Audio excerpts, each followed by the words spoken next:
Two balls and a strike to count on Taylor. Reyes fires, swing and a drive, deep left field. It's his way back. Walk the ball. Chris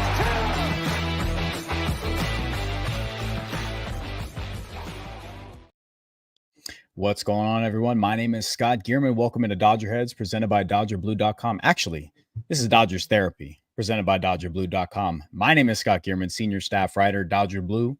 Here, my good buddy, managing editor, Dodger Blue, Blake Williams. Quick thing, how we feeling?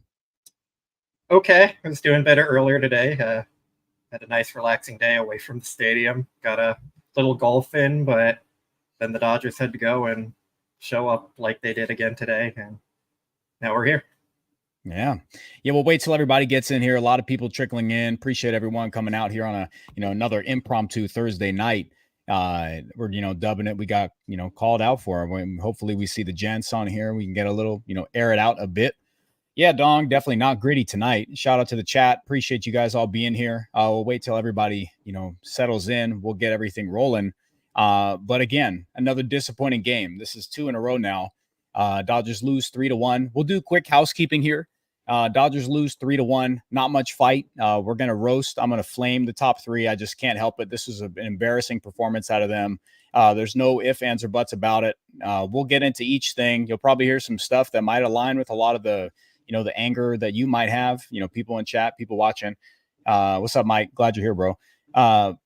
But a lot of what's going on with this team is the same stuff I brought up with Jeff on the postgame from Tuesday, that don't be fooled by a 15-run outburst. There was a reason why I said the MVP of that game was Bruce Bochy. It wasn't the offense. It had, it's all cool to hit a ton of homers, but it's another thing when, you see them perform back-to-back nights just like this. We, don't be fooled. And that's why I was like, can't fool me. Gavin Lux 3 singles. Can't fool me. Look what we've done back-to-back days. Everything encompassed was that 8th inning from the top 3. The misfits, random 2 get on base, look like you got a threat there, and then nothing happens. But we'll start from the top. Blake, any quick thoughts before we get into the rundown and do a pretty standard game post cap? My only thought is that the Dodgers offense needs to start showing up like we know how to show up, and I'm sure we're going to talk about that a lot. Like, I feel like there's not a whole lot to say about that game, really, besides the offense. You can say Michael Grove wasn't great, but the pitching staff allowed 3 runs. That's a game you should be winning with this lineup. So it's just all on the lineup, and that's pretty much the only thoughts I have. Yeah. I mean, so we'll just go straight through it. We'll go straight through it. So today's a bullpen game. Yoshinobu Yamamoto pushed back, so let's get some extra rest there after that massive performance against the Yankees. Game tonight, they went bullpen stuff. Michael Grove, I believe, I heard a lot of stuff. He's been terrific. There's really nothing much to say about it. He just didn't look like he had it. He gave up a hit for the first time, I think, since somebody's on the broadcast, they said April on his slider, because he's just been, since they moved him to a real 1-inning guy, he's been solid. So let's not take away from him. He just had a bumpy start there, hand it over, go right to Ryan Yarbrough. He does this thing. Bullpen comes in, just like Blake said. They allow 3 runs, 7 hits, struck out 8, walked a ton, but a bulk of that was, 4 of that was from Ryan Yarbrough. Look, they cruised. They did their thing. They held the Rangers to 3 runs over a 9-inning ball game. It basically was exactly what you would love out of a bullpen game. You don't have, tonight should have otherwise been a big start from Yoshinobu, but again, the offense doesn't come up on the offensive end. Nothing happened. Absolutely nothing happened. They go 0 for 5 with runners in scoring position. And last night, I had it pulled up here. I think they had 1 hit and went 1 for 3. So we're talking, it's painful stuff. Blake, anything to runners in scoring position woes? Or are we kind of seeing the same story? The same thing, and it's frustrating because this has been an issue for the Dodgers for quite a while now. But in all fairness, I do think that's a little overblown. Is like, some people want to say it's going to cost them, it's the worst thing, it's the same thing, they never fix these issues, but there's a lot that goes into it. Every year the Dodgers get more runners on base than most teams to begin with, so they're going to have more opportunities. And in baseball, when you go 3 for 10, you're good. That's 7 times you're going to fail. That means the more runners you have on base, the more times you're going to fail as a team. And that's just kind of how the math works out. But at the same time, it seems like the Dodgers, they go through these stretches a lot where just no one in the lineup can pick up that hit, and hitting is kind of a contagious thing. Like, hitters talk about it all the time. They feed off each other. So when it's not going right, it just seems to kind of build up and keep building off each other, and more struggles just keep coming up. But they need to start hitting with runners in scoring position.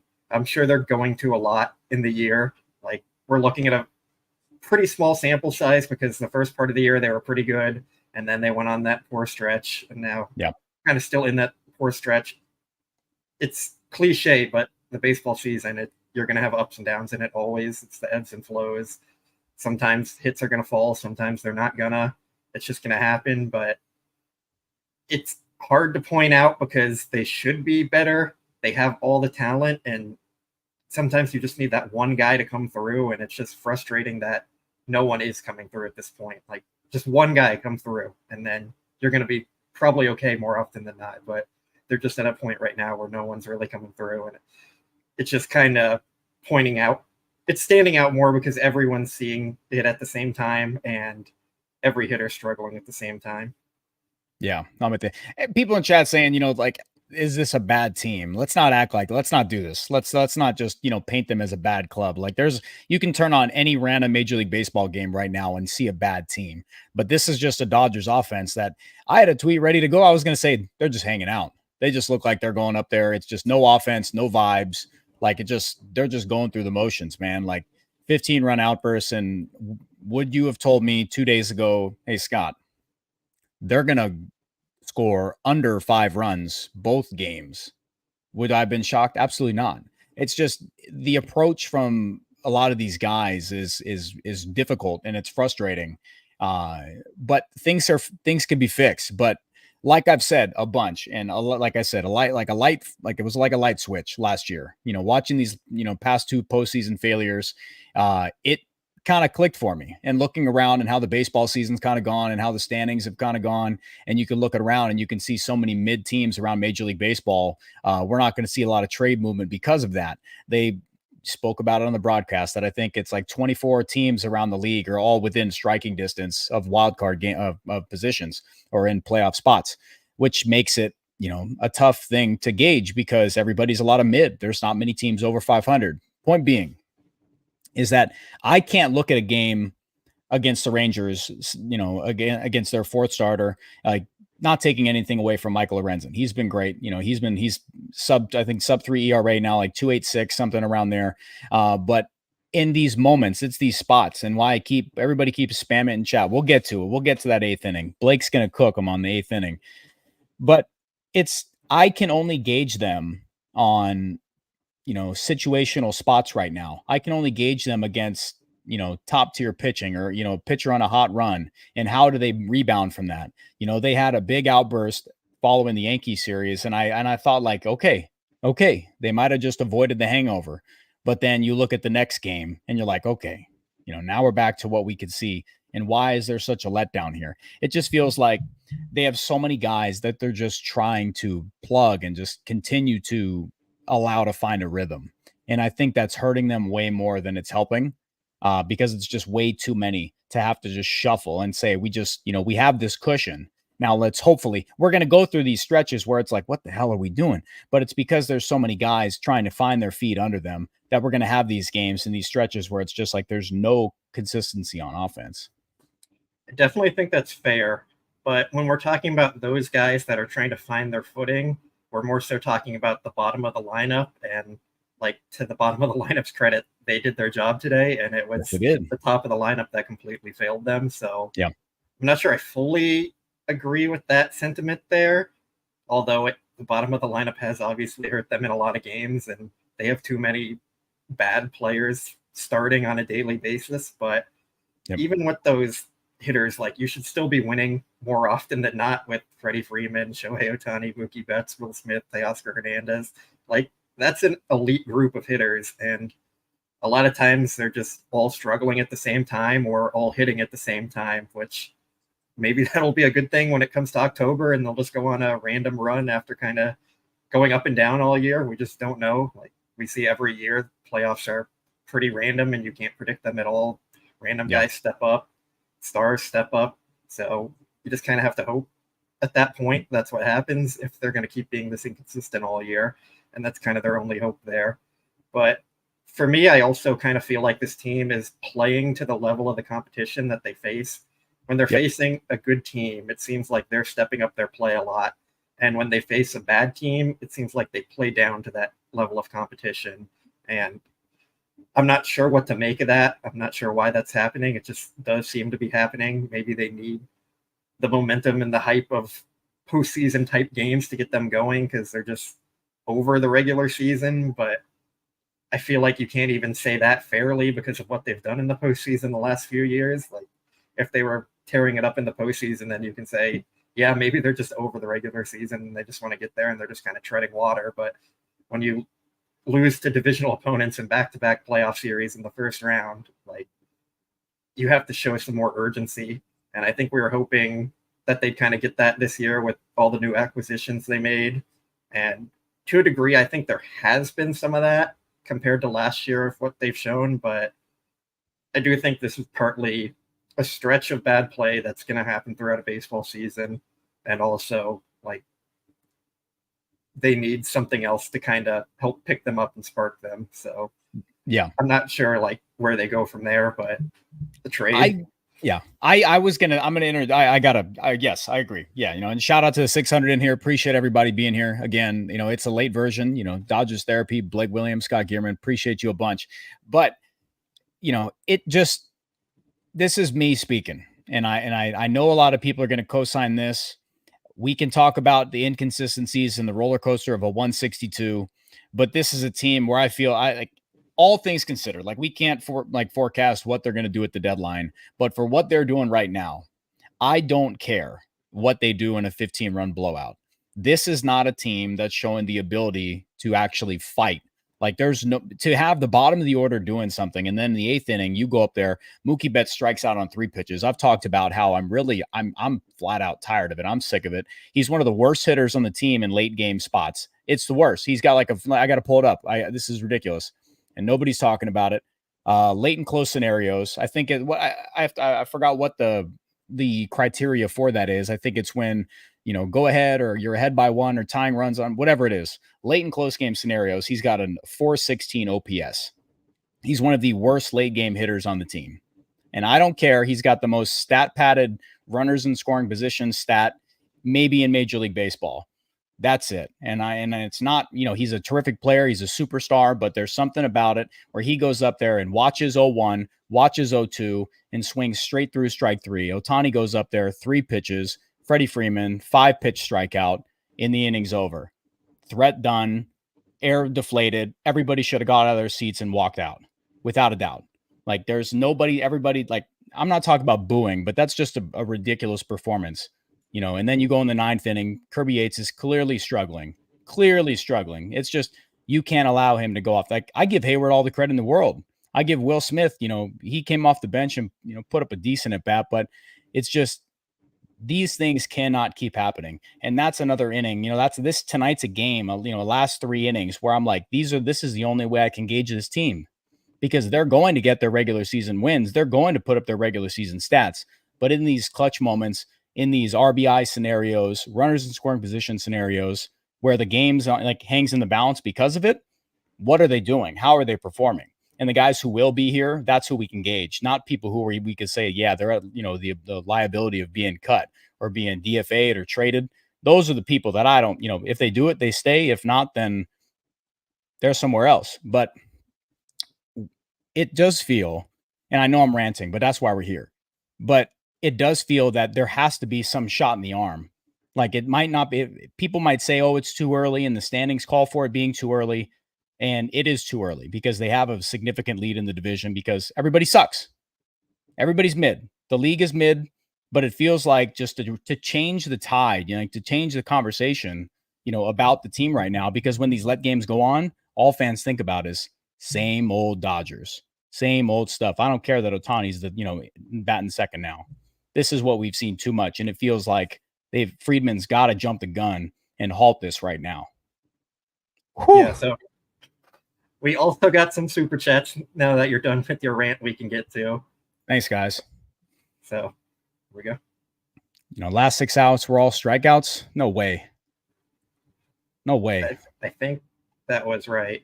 I was getting set up for the stream and get my daughter ready to chill out for the night. Is that real? Guys, don't say that. 8th inning were all strikeouts. Right. And then, they were right. 300. Appreciate the super chat again. Shout out to the 700 in here. Chat, thanks for being lively, showing up. That's ridiculous. That's insane. Kirby Yates didn't have it. He should have been walking back to the dugout with a walk-off L. It's embarrassing. That's embarrassing. I feel like I should just be throwing up all the chats and letting you rant for the entire show. No, do it. You got him. Like you're look, Blake, like you're my guy because like I call on you for a lot of like the clear-headed, voice of baseball, and people weep when they hear it. It's just how it is. But ball, you'll keep it straight, but it is entirely, it's not enough. It's not getting it done when you're in a position to win a ball game and you can't even put the ball in play. You're talking about bleeders. You're talking about bloop hits. And that's just sometimes how it gets done. The Rangers did that all game. It seemed like it was like I think Adolis Garcia scored twice on 2 bloop hits to right field. So it's just like, get the bat on the ball, put something in play, make something happen. Like, it's just like you said, it's the big 3 or the big 4, big 5 at the top of the lineup that aren't performing. When they're not performing, why is it guys at the bottom of the order that are putting up these at bats and we're, blaming them? It's got to be at some point where that's got to flip, where everybody's going to point out regular season numbers. Everybody's going to point out, oh, their OPS or batting average. But when it comes to these times and these moments, all we're going to do is look forward and how this is going to happen down the stretch. And then you're going to, call on me and pull up a Savant page and tell me, oh, they hit 300 throughout the season. I don't care.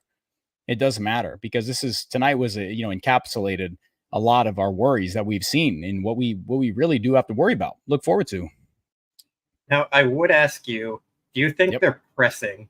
And I feel like that's a no, because they just came off a game where they scored 15 runs. We saw the offense had like all the momentum going for them. And like, I don't think you go out the next game and then you're back to pressing again. Like, they had the great series with the Yankees where the offense was great. So it seems like they're pressing, but from a logical standpoint, like with how they were performing before this series and the first game of the series, it doesn't completely add up to me. Are they pressing? It's got to be. It's obvious. Like, they know these spots. Like that, it feels like they know these spots happen, and it's a dice roll, and baseball is hard, and that's a thing where it's easy to say that in these moments you're not always going to come up, but there are at-bat qualities that we know won't translate, we know won't work. Everybody searches for the strikeout in big spots, and they're absolutely falling into that trap. Last night you could say, I saw the play with Andy Pages. Like, you could, if you told me, like, if I didn't know he ran through a stop sign, I would say just like you told me, Blake, he did the best he could in the spot, because there's no guarantee Kevin Biggio comes up, next hitter and puts one in play and scores a run there. So he's just trying to make a big baseball play, but he's been looking better. He's a rookie. Like, we're talking about a guy who, had big success early on, stumbled hard, and he's been working his way back into it, putting up good at bats, producing. So it's just, there's too many stretches of inconsistencies all together that will doom the team if they keep doing this. Like, you can't keep having guys like the start of the season was, euphoric, because it's like, now they have, Freddie Freeman's going to do his thing. He's Mr. Consistent, but we're going to have Mookie Betts, Ohtani playing at a, uber MVP level. And then they're just being average. Now they're just doing their thing. They're just going through their stuff. So it's at a point where if this all happens at one time, who's going to pick that up? Because we see when the offense is good, the bottom of the order is producing. But why is it getting to a point where, they're going to go on these massive lulls against, not very superior pitching, which scares me. That does. Does it scare you? Yes, but like for me, it's still, when the postseason comes around, you throw everything out the window from the regular season. And I think there are some things that can be predictive like that. But at the same time, like, you just never know. Like, no one thought the Diamondbacks would go to the World Series last year, and they did. It's hard for me to put stock in anything that happens in the regular season with everything we see in the postseason every year. All you need is a ticket to get in. Like, Nothing. What are you going Nothing. to take away from it? They struggle versus a good pitcher in the regular season, and then they score 5 off him. Like, we've seen how good Kershaw's been throughout his career in the regular season, and then the postseason comes around and it's a 5 or 6 ERA. We see the same thing with Max Scherzer, and just Justin Verlander has had some of those issues. And prior to 2020, Corey Seager was that same kind of player. And it's just, you never really know what you're going to get. Randy Arozarena kind of came out of nowhere and lit up the postseason. The Braves lost their best player the year they won. They went out and made 3 average pickups at the trade deadline, and all of them proved to be key pieces in their playoff run. So, like, I mean, the most famous one, the Dodgers, getting swept by the New York Mets in 1988 every single time they played, and then playoffs come around and the Dodgers win. So, like, what are we really taking away in the regular season that actually matters in the postseason? Heart. The ability to, like, work, situational stuff. It's the same thing I've been clamoring about for like 3 weeks, that I don't see anything with the dog. Like, I can't gauge this team right now because they've been so good per the standings. And then they come up like at the John shout, we'll put this up right here. Like, appreciate you, John Blue. Thanks for the shout out. Thanks for the, the super chat. Thank you so much. But I can't gauge them on wins. I can't gauge them on their record. They're going to continuously do it. Friedman has shown an ability to just put together a team that will consistently do it. They have the winning formula. It's no secret. These guys know how to get their stats. They're going to hit. But I'm stuck on any time I see these things. Only thing I'm focusing on is situational baseball, how they come up in these key spots, because otherwise I have nothing to gauge them on. They're they're a team with MVPs. They're a team they know how to, pad their stats. They know how to come up and get their stuff. And that's just how it is. So I squarely look at like role players, how the rest of the like the fill out stuff. Why is Will Smith the only bat they have to bring off the bench in these spots? That's like in these, that's a problem. Like, it's a day off for a catcher. Why is Will Smith the first and only guy they have to do that? It's just a weird group. It's not this. It feels like an uncomfortable group of guys. And we're talking about a team with, they just spent however much, I don't need to bring it up again, that they're a talented ball club, but it's a group of just, what are we doing on the bench? Why are we blaming Dave Roberts today, guys? Like, there's no reason to blame Dave Roberts today. There's no, like, I get it. Like, Dave's always going to do his stuff, but like, yeah, Sergio, I don't really know what you want him to do. He's not going up there taking these at bats. He has no ability. He has no roster control. He's not saying get these guys out of here. He has Gavin Lux at his disposal, and he's got to tell him, hey, we're giving you the stuff. We see a little glimmer, because he's got to do it. He's got to give him that pat on the back and say, we've got to just ride with you. Otherwise, we've got nothing right now. I think the thing with Dave Roberts is it's kind of a two-headed scenario here. Like, on one side, we all know he's a great player manager, and he does get the players. He usually gets the best out of players. Like, we saw Yohan Ramirez struggling. He went out, gave him the hug, backed him up, and Yohan has been great since then. And those are the kind of things that's going to benefit you when you have Dave Roberts. The other side of it is something we talked about last year a lot, is sometimes it does feel like you need the fire from your manager to kind of ignite the guys and get them a little riled up, maybe go out and argue with an umpire, with all these terrible umpires we've seen, and like show the guys, like, hey, I'm going to have your back here.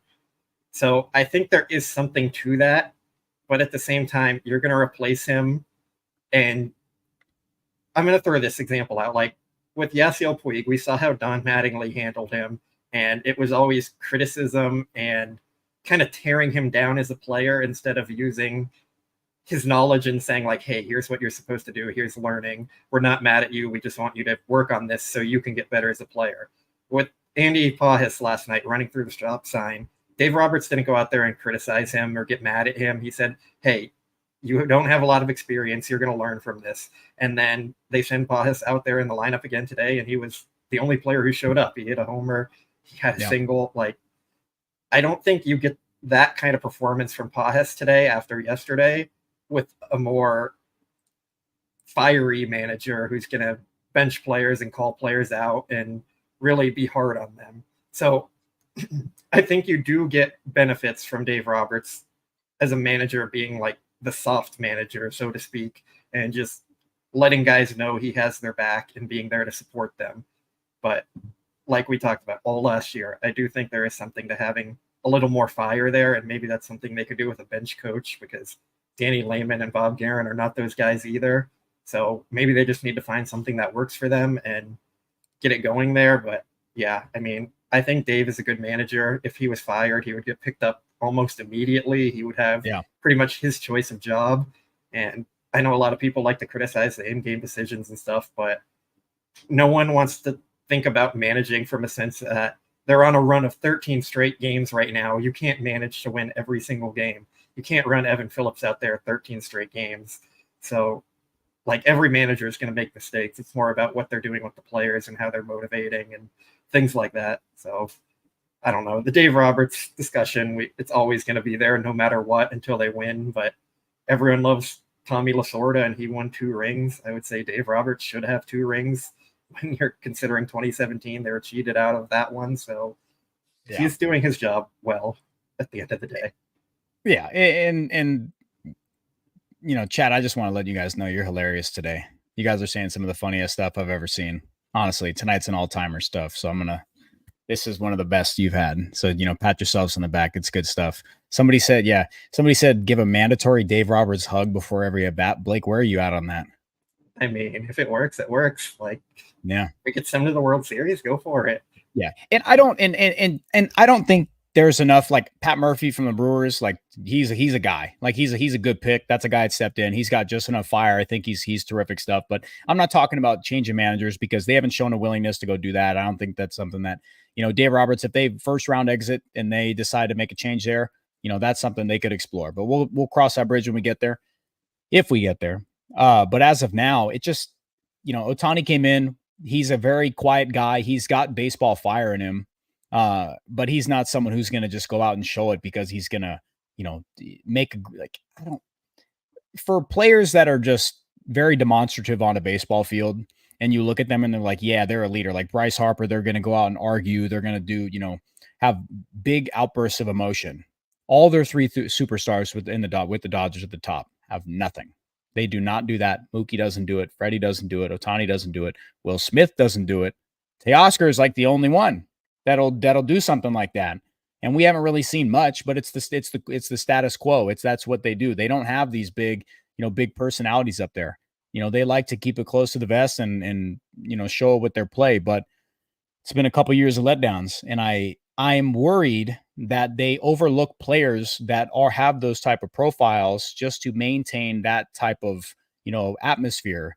And it's not just a worry. I kind of feel like that is a thing, like that happens now. So that's something I'm going to monitor, and I'll probably look at it some more and maybe get myself even more angry. But if anybody agrees with me, let me know. But they just have these lead by example type of guys. And last year, right before the playoffs, we looked at like, can we get some fire? Like, it looks like something's got to happen. They just looked flat rolling into it. And then we're like, whatever happens, happens. And then we saw what happened. You know, you saw an Arizona Diamondbacks team that had everything, you know, nothing to lose, and coming in hot, they made their way into the postseason and ran all the way to a World Series. So it's like, Blake, you tell me you don't, like, what do we look at? What do we look at it for a team like right now? Like, what can we gauge on June 13th from these type of games? I can't say, you know, if they get a win, cool.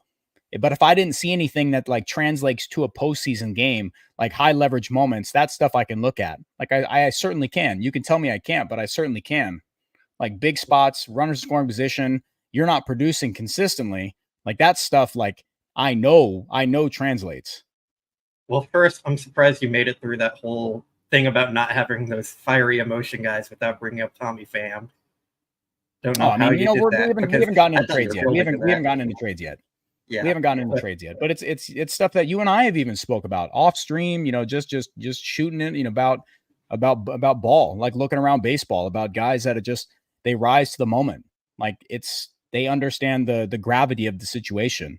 And it's not like these guys don't. Like I don't want anybody to like think that I hop on here and I'm like, yeah, these guys suck because they're not doing it. The Dodgers roster is incredibly talented.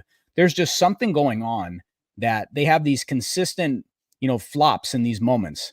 And whether it's just that's baseball, and because if you hear that, then what do I say to that? Because yes, baseball is random and it's hard. It's the toughest game.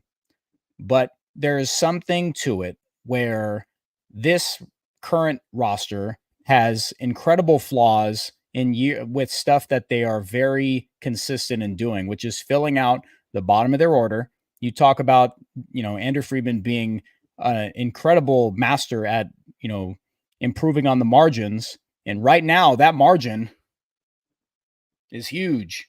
So they've got work to do because it just feels like they're swimming upstream while being incredibly ahead in the standings, where now everybody can be like, yeah, let's just wait until the deadline and see how these guys pan out. But it's just hard. It's a hard watch. Maybe I can chill out and just say, let's just roll to the deadline and go from there, which they will do. I don't expect any move right now at all until, like even Rosenthal said, let's chat like July 20th about where teams are at. And that's what they'll do. But this is a team where it's a really tough watch because we're just seeing this over and over, and it's with an even like a less roster that's not producing like we're used to seeing. So to answer your question about what we can actually take away from these games, please do. For me, I feel like the regular season is only about getting to the playoffs and seeing which 26 guys are the best to put together for your postseason roster. And after that, kind of nothing else matters once you get into the postseason. So, like, we can talk about all these issues, but for all we know, they're going to go off and score 10 runs a game in the postseason. And it's easy to say that won't happen right now, but we've seen plenty of teams just kind of tread through the regular season and then light up the postseason. It just happens all the time. So you figure out what your best roster is, you get a ticket to the postseason, and then kind of anything can happen from there. I mean, for me, that's all there is to it. Like, we can point out all these flaws and everything, and then you go address that at the trade deadline, trying to get ready for the postseason. You can point out, like, they're not hitting with runners in scoring position consistently enough, or their pitching's been great. But, I mean, look at Kershaw last year. He was great in the regular season coming back from his injury and then completely imploded in the playoffs. And give me some hitters.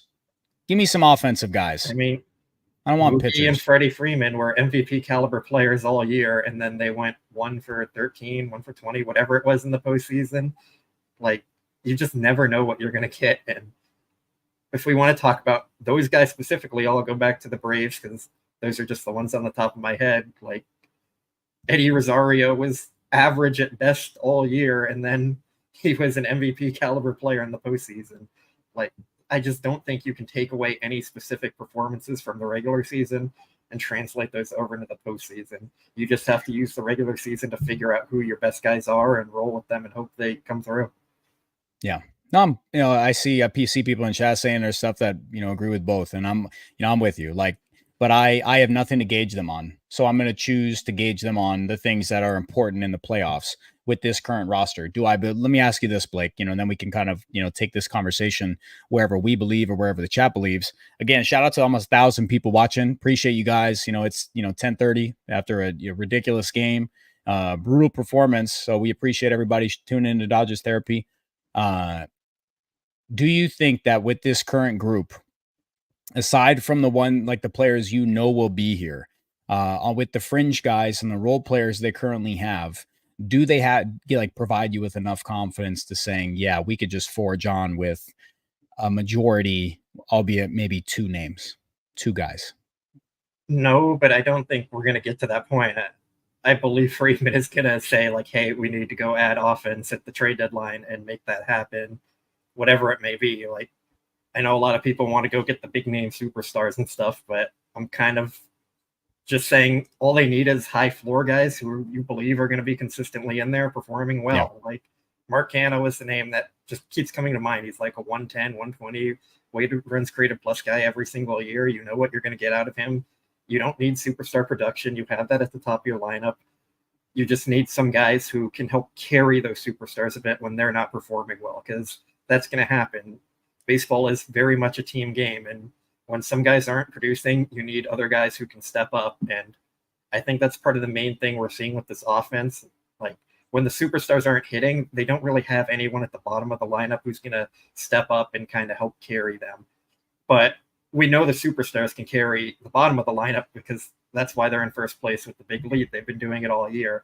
But for these games, when the stars aren't hitting, you just need something down there at the bottom that's not going to be a black hole.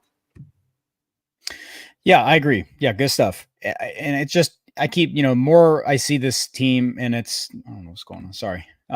But the it's just the platoon matchups. It's just a failure class in terms of just a lack of production from those, which that's why earlier I said it feels like it's an uncomfortable group, because it's just I'm so used to seeing at least one or probably two. I would say at least two, maybe even three plus guys on their bench and role playing players who you can say left-handing pitcher up, let's put them in, and this is a plus matchup for us. Righty, same thing, and they just don't have that right now. It's a problem when Will Smith is you're in a big spot when you need a swing. He's an incredible talent, but it's a day off, and it's a moment where you put your second catcher into the game, and that's all you've got.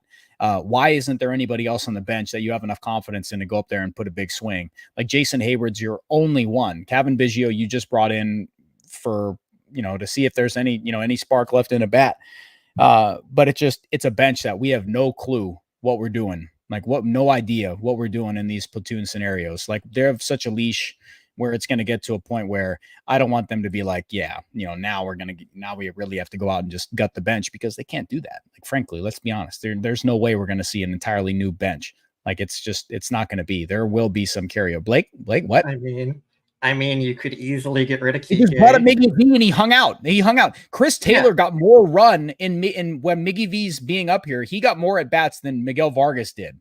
Dave Roberts basically said Miguel Vargas didn't play much because of his defense, and they want him to keep working on that. So, okay. I mean, I don't agree with that, but I see the logic there. But regarding changing the bench, I do think they have a few open spots where they could upgrade. Like, you could have a scenario where you DFA Chris Taylor. You could have a scenario where Kevin Biggio gets DFA'd, or I think he even has options, so you could just send him down. I could see Kike getting DFA'd. Like, that's 3 spots right there who you could easily upgrade. So, I mean, I don't think this is the bench they're going to carry into October. I think they're going to make improvements there. And even at that point, you could carry Miguel Vargas in your postseason roster just for a bat if you need him in those situations, and then make a change defensively if you really don't trust him to play there. But like, they have options where they can make upgrades here. It's not like they're completely stuck with these guys and it's past the trade deadline or anything. Yeah. And but real quick, do you agree that this right now is an uncomfortable spot because of how consistent they've been in filling out a bench and role players? Yes and no. I mean, you definitely don't want to see this. And I think I had a lot of questions about their bench signings and decisions in the offseason, which we spent a lot of time talking about and discussing, so I'm not going to get really into that too much. But I think their ability to build a bench also kind of bodes well for them moving forward. Like, can we trust Friedman to go add a good bench piece because he's been able to do it in the past? Maybe there's something to it. Maybe there's not. So I don't really know. We just have to see what actually happens. I think prices at the trade deadline are going to get kind of crazy. So I feel like they're going to try and upgrade on the margins more than making a big impact trade, but they have the pieces to do it. There's some quality guys we've already talked about who could be available. So I think until we get past the trade deadline, it's hard for me to say like too much critical about this team at this point, because this isn't the roster they're going to have once the playoffs roll around. I mean, you could be critical. You could be critical to the point that saying that their moves have to be made. Like, you have to look at some point, you have to say like, I don't know how you don't have full stop on the bench. Like, it feels like this is the least talented group I've seen in some time. Like, somebody brought it up since 2020. I agree, but that was, that's unique stuff. That's like Kike right before he was, went off on a postseason tear in Boston. We still had Jock there. So it's like, that's tough to match. Like, that's really tough to match. Hold on. Rod, let's get this up here real quick. We missed one other one too. We had another one. Let's pull it up. Yeah. Sorry, guys. We're back here. 2 more. Man, here we go. We'll get you up there. Appreciate you. Thank you for the super chats. Thank you for the $2.99 super chats. Yeah. Barnes is fine. Barnes always puts up good at bats. The results might not always be there. Like, if he gets blown down, he gets blown down. But usually when he has an at bat, he goes up there and sees a handful of pitches and does a job. Like, he'll go up there and extend a pitch count, which is kind of a guy who it's at Austin Barnes' caliber. That's all you can really ask. Like, if you're telling me your backup catcher goes up there and sees 8 pitches, like, I'm saying that's a quality AB. I don't care if you get a hit or not. Like, you did your job. So yeah, shout out. Thanks for the super chat. Tommy was great. Yeah. Oop, my bad. It was also a dog. Different era. Sergio, thanks for the super chat. Thanks for tuning in. Right now we're over 1,000 on everything. Twitter, Facebook, everywhere, man. And YouTube all together. So again, 1,000 in the house. So we appreciate you. I do. Blake does. You guys have been awesome to us. You know, we've kind of made this our own thing, and it's been something that we truly look forward to. Like, we don't have to hop on. It's not a night where we plan on doing these things, and we just like, you know, getting on here and talking shop, talking ball, interacting with the chat's my favorite thing about my day. So we appreciate you guys a bunch. And my daughter Nora wanted me to tell you guys all what's up. But the only thing that I'd like to focus on for the moment, and then we'll get into the rest and see where it goes. If we have any trade talk, we'll get into Walker Buehler a bit because we have to. Is what do you like from Andy Pages lately? Because he's someone that is just, we've talked about, and people have brought it up, that his turnaround has been, you know, he's doing, you know, thanks, Mike. Like, he's doing things that I think are very productive from a young player. Like I compared him to James Outman stuff, that his dip is not so, you know, far. And he kind of curbed that. He's still expanding a bit, but he's coming back in the zone and he's finding a lot of barrels. And I like the aggressiveness. I know we joked about he's got to learn how to slide, but I like the aggressiveness, you know, from him. It shows he's not afraid of the moment. He's not afraid of those bright lights. You know, what are you seeing from Pages yourself, Blake? Yeah. So real quick, before I answer that, we have one more super chat we missed. We have to get to after this. So I'll answer this real quick. Pages has been maturing pretty quickly at the plate, in my opinion. I think his at bat in the 9th inning today, he took a few close pitches, which is something he hasn't really done this year all that much. And he worked it into a 3-ball count. And yeah, like, Pages' credit, he has not taken many walks at all this year. So that's a quality at bat in a big situation there that I'm okay with. I believe he struck out on that he did at the end of it, but like, I mean, that's going to happen. That's baseball. It's more about, for me, taking a quality at bat there is what's big for me. He had another single today, and I've been talking about how it's kind of funny how he came up as an all-power, high strikeout guy, and now that he's at the major league level, it seems like he's become a singles hitter, just putting the ball in play and getting on base with that. So he's kind of completely changed his game there today, and it was good to see him today have that homer there. So, I mean, he's been very impressive. I didn't expect him to be this good this quickly coming off shoulder surgery last year. You always have questions about that. And I do think some of the power drop has been related to the shoulder stuff still. Like, he was great in AAA, but that's a lot of stock into numbers there. So for Pages just to be coming up, and what's his batting average now? Like 250 or something around there, probably. Off the top of my head, it's a guess. Like, I don't know what it actually is. I feel like it's around there. Keep talking. I'll pull it up. But for him to actually become that kind of hitter where you don't expect, like, okay, even better. So for him to be doing that instead of just striking out without power and kind of understanding that he's not going to have his power this year, I just need to put the ball in play and hit whatever I can. Like, that seems like a mature hitter in my view. And we didn't expect that from him. So I think that's a ton of credit to him and even the coaching staff. Like, everyone wants to criticize the coaching staff and they're bad, but they've developed Pages into doing this. And I mean, he's been great. Maria, what do you got against Andy Pages? Since you're flaming him right now, I want to know what you have against him. And let me ask you this: if you're getting on Andy Pages, what do you love James Outman so much for? Because that's the only one. Like, I didn't like what I heard from Outman when he said the lights were too bright for him in October. So I really like the aggressiveness from Andy Pages and what he brings. Well, wait. I'll look out for it. Real quick, we'll throw up the other super chats.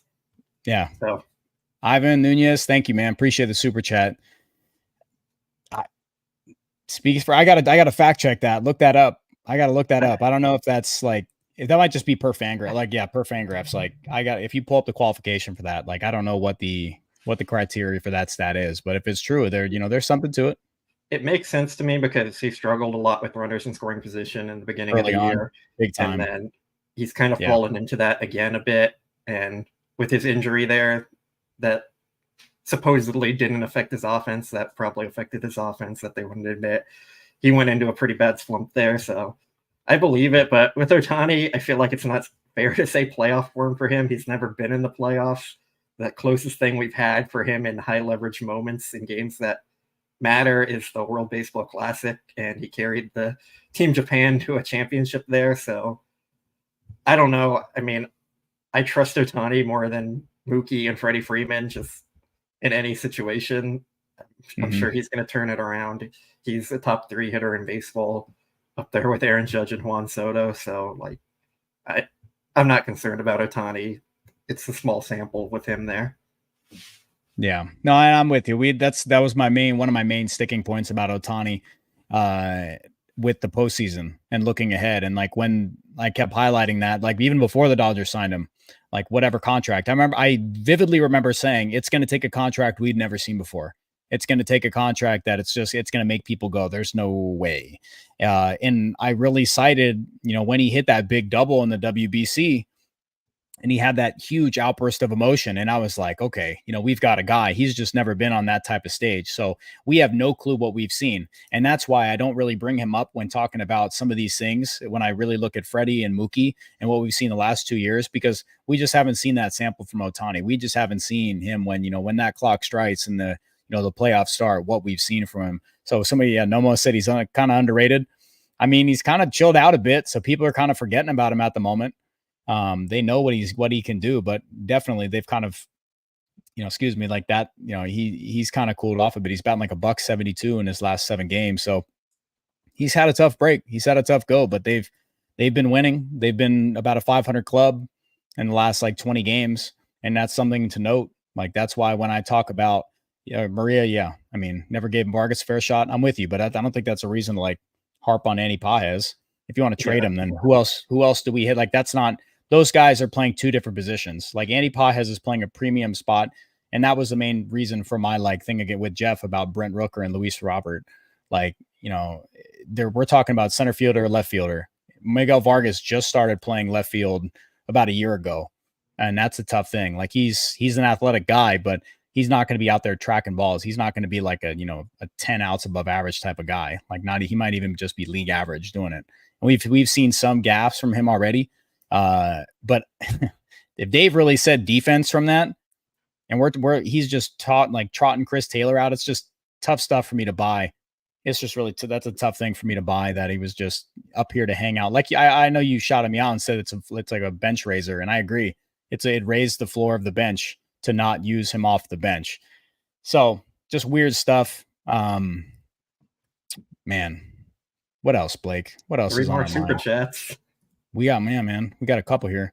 Shines Ron Washington's shoes. That's crazy.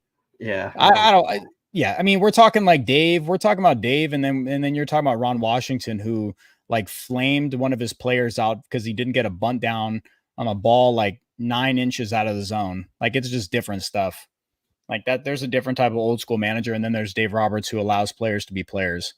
Like, we can have this conversation about Dave all the time, but he's a very, he's going to let players be who they are, and he's just going to, he's not going to stand over their shoulder, get in their face. Like, he respects a ball player because they're a Major League Baseball player. So it's just whatever you want to say about Dave. He's Dave.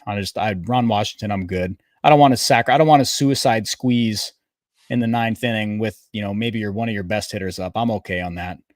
All right, what else we got? I feel like old school managers people love until you actually have one and watch the decisions they're making in games, and then you kind of get over it real quick. Nuts. Let me see. Related to Miguel Vargas here. Don't care if you need the bat. Gold glove. I think with Vargas, it's more than lack of a gold glove. I think it's closer to lack of a glove than anything, which is why they are kind of hesitant to play him out there. They want him to keep getting reps and working. Like, I've said it and I'll keep saying it. I think Vargas is their left fielder of the future. I think he has a role on this team long term. I think he just needs the defensive reps to kind of get to that point and be passable out there. Like, I would love to see Vargas get another chance offensively, because I think his bat would help the team a ton right now, but they weren't willing to do that. And it's out of my decision there. So we talked about Vargas on one of our shows. I think we did a pre-recorded show and put that out there about hyping up Vargas. So we both believe in him, and we're Vargas supporters. It's just the defense needs to get there. Numbers game. Like, guys, remember, to everybody chat, appreciate you. We're at 1,100 now.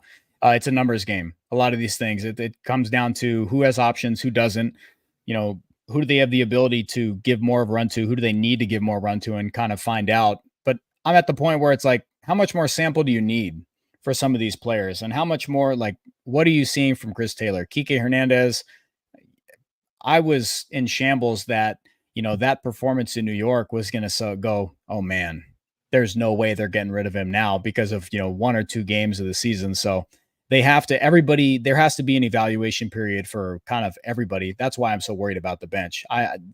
They could evaluate each player on that bench and have to look forward to it. Like tonight, Jason Hayward's kind of your guy to send in against a righty. He goes 0 for 4, 2 Ks. Like this is troubling. It's troubling stuff. You have too much loyalty. Mike, I think it's that they're at a spot where we all know it. It's just it takes everything that we did tonight and just tosses a bucket of cold water on it, that they have so much leeway within the division and they can look around and say, we don't have to make any decisions right now at all. Let's just wait. Let's just wait until the deadline and go from there, because they can. And then that's what they'll do. But 100%, that's why we're going to critique right now. But I got to get to something. I'm getting blown up. My girlfriend told me that Nora's mad at me because I didn't answer her question, so I have to answer this. I'm sorry. Everybody can boo me. She wanted to know why Ohtani was swinging in the dirt. She said she was very confused by that. Yeah, Nora, terrific question. Blake, you want to take this one? She's a fan of Blake. She's a big Blake fan. I mean, I really feel it comes down to baseball's really hard and players are going to fail a lot.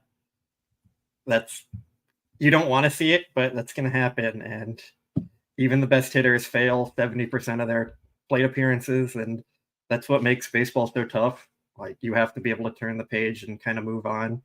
So Ohtani's going to come through a lot, and we're going to see him fail a lot too, because that's baseball. She was riled up. She was mad. She was yelling at the TV. They need to be better. Actually saying that. So, I'm sure she wasn't the only one.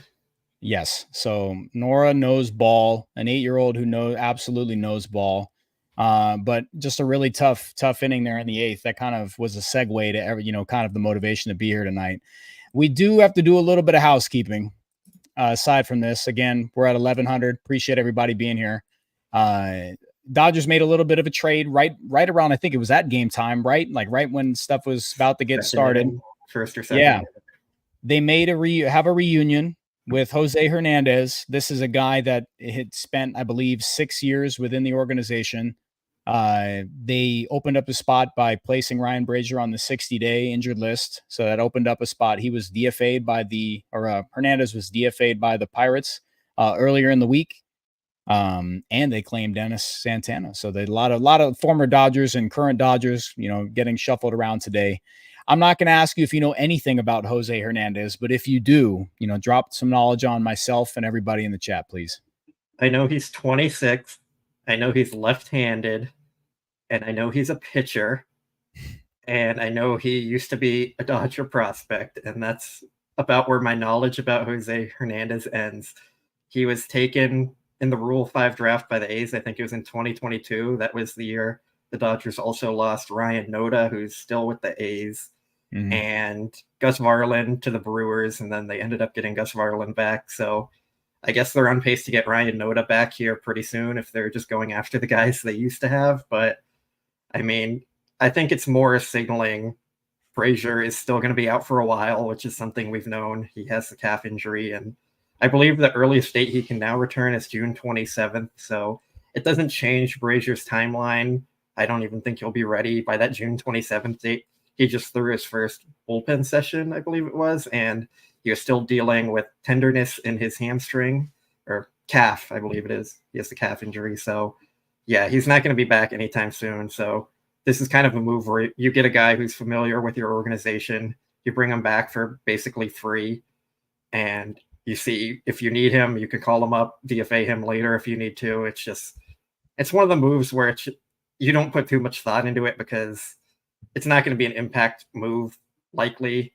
Although I think in fairness with Dodger pitchers, every time they acquire someone, you have to kind of question why they're doing it and see what they have there, because they have a pretty good track record of fixing relievers and getting the most out of them. So maybe there's something there, but I think it's more just a depth move that you can kind of move on from eventually when you need to. And it doesn't hurt to have a full 40-man, especially when you can just move on from the guy easy.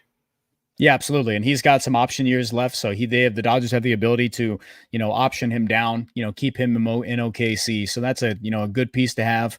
Anybody with, major league time, even if it's just like Hernandez he has 5 1/3, anybody, that has seen time in the league, last year with the Pirates, he's been in the league for quite a few, a couple years now. With the Pirates, he gave 50 2/3 last year. So, he wasn't the greatest, but it's, they look for upside arms, lefties you can kind of fix. And the Dodgers did that. They have Anthony Banda in the organization now. And they find these bright spot guys, these DFA castoffs where you're able to just bring them in for just absolutely nothing. And you don't think twice about it until you look at their, when they get called up and then they have a pretty solid run and you're like, they did it again. So just a little bit of housekeeping. Jose Hernandez, we might not hear about him, probably won't. If they stash him in OKC, then that's somebody that they're just going to have, and we'll see what they like. They don't make these moves just for funsies. They have something that they like from these players, and we'll see them when we see them. If they do, if not, then no harm, no foul. Right. Another super chat here we have to get to. Yep. Someone's been waiting a minute, so we apologize for that. John. Yeah, John, thank you. John Bleed Blue, you've been awesome. Appreciate everybody for being, showing up tonight. John, especially you, man. Are you not concerned with all of the 500 career record pitchers pitching a career game against the Dodgers this season because they throw 97 miles per hour because they are left-handed? I mean, they've raked lefties this year, to my surprise. I mean, last year they weren't bad, but this year I think they're much better because of Teoscar and a couple other guys. And Will Smith, especially being one of the best hitters against left-handed pitching this year in the entire league. So I think that's one where I could just be like, John, I'll overlook that and just say anybody who throws hard, have they struggled? Yeah, I mean, it's tough. It's tough. Velocity's hard. It's an uncomfortable thing, but it's like a different, right now there's like kind of a revolution around Major League Baseball, like big time sinker stuff. Like before it was elevated fastballs. And that's when we could see them really catch up and get ahead of that curve. So we're seeing them trying to catch up to this new, high velocity revolution where it's got a lot, but yeah, they've definitely underachieved. I wasn't looking forward to the Luis Gil matchup, and you saw a fastball like his kind of shut down the Dodgers. So it's definitely something that I'm keeping an eye on. Blake? Yeah, their struggles against fastballs have concerned me, but at the same time, I like their matchups against Paul Skeens. I think they struggled early, but then they kind of started putting some stuff together, and that was encouraging to see. And then with the Yankee series, they had 2 good offensive games there against one guy who throws hard, like Luis Gil, we were talking about there. And I mean, the struggles versus fastballs is something they need to figure out, but I feel like that is something they're aware of and they're working toward fixing and addressing. Like you said, versus lefties, they've been good, so not a whole lot there. But like we talked about earlier, I feel like they're kind of playing up or playing down to their potential, and that's why we're seeing these middle type starting pitchers at best doing well against them. Like, I don't know. It's tough to say because they have good games sometimes, and then sometimes they don't have good games. That is baseball. I'll keep saying that until I can't anymore. But yeah, see what we got there? You see everybody? You see what Blake almost did right there? He almost tossed data right out the window and went straight up like, yes, he did. He knows it. He knows it. Everybody, that's a big moment. If you can clip it, record it. That was a moment where Blake almost said, I know they've been good because the record says it, but he knows when a mid starting pitcher comes up and they don't perform, it happens. Like, it's glaring. I caught that, buddy. Yeah. But like, I think that fits into what I've been saying about their playing to their talent, or like the teams that they're facing. If they're facing a good team, they're playing well. If they're facing a bad team, they're not playing well.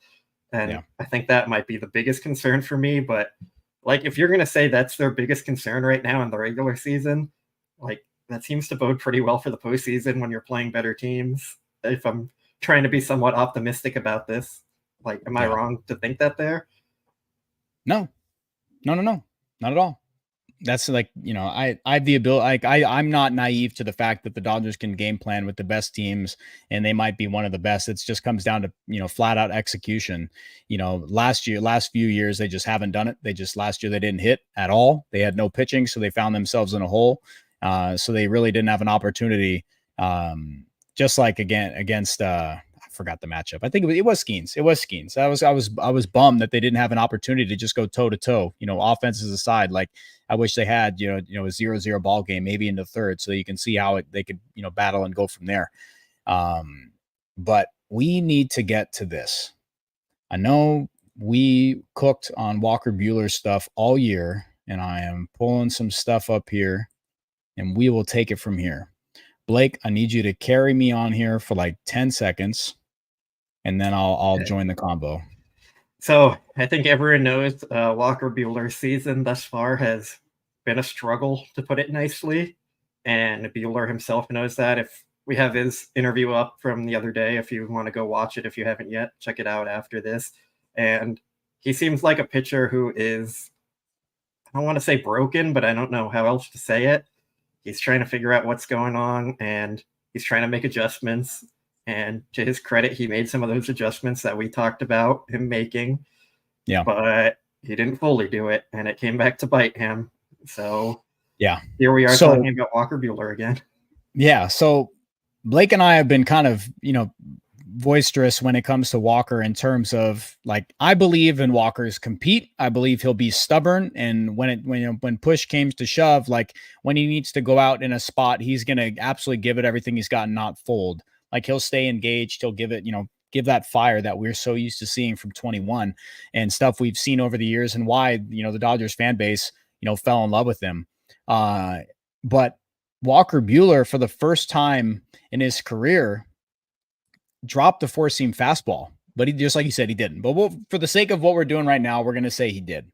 Walker Buehler threw 32 cutters, 31 sinkers, and 5 four-seam fastballs. For comparison, he was at 33% four-seam fastballs for this year so far, and I think that number was even higher previously. Yeah.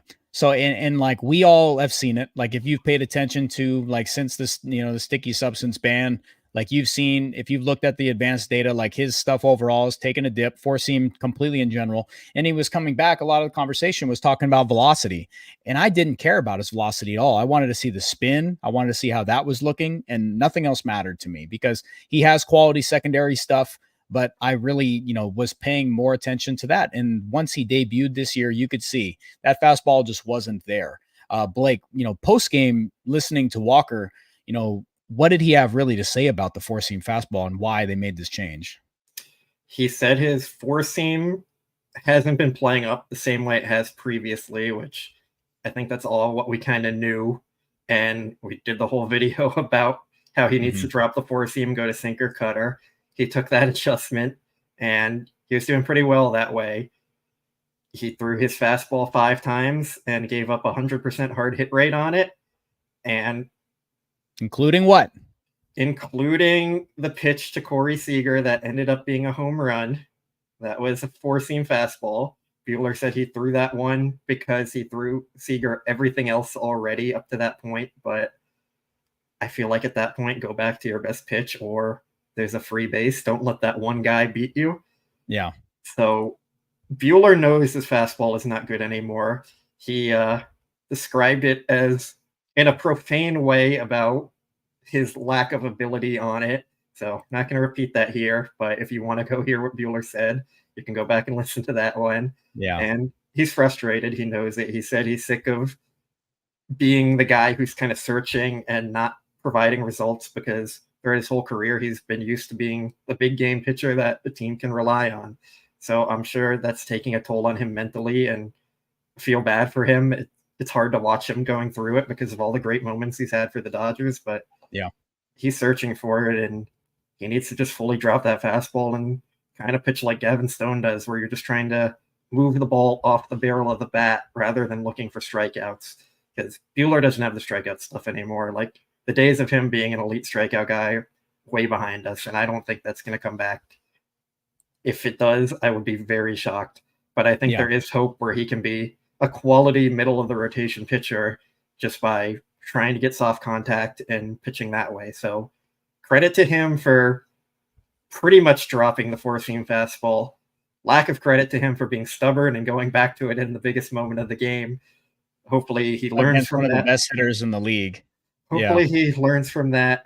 But yeah, I mean, it's tough to watch right now. And I keep wanting to say, let's give him more time. I know, like, I said I wasn't going to make any, like, firm takes about him fully until we saw him for a few starts, but we're kind of getting to that point where I think he has 7 starts now.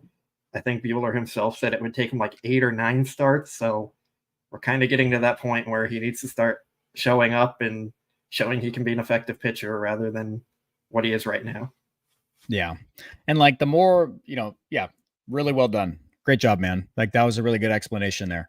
Like that's exactly how I feel. Like I knew that Walker would compete. I knew he would do it. And it was refreshing to really see him because you could see how uncomfortable hitters look. They looked a little shocked because he was, a lot of sinkers, a lot of cutters, and it was making like those have been both plus pitches. Like just for, a little story on his fastball. If anybody hasn't looked or you haven't looked all year, anyone's facing Walker Buehler's fastball this year was like prime Ohtani. He was giving up like a 1,300 OPS against his four-seam fastball, like a slugging percentage of about 800 on his four-seamer. And it's a pitch that he just doesn't have anymore. He didn't have a terrible game. He just gave up a lot of contact. It's his first game working with that arsenal. So if you catch us in, 4 more starts and he's been working on this pitch mix, a bunch more, the true test is how it is going into the next one. Do they continue this? And he's just a lot of sinker cutter, because if you look as well, he almost threw no change ups, knuckle curves. He was just primarily sinker cutter, which we've seen from James Paxton too. So they just kind of harp on 2 pitches. And then if they can do it, they could do it.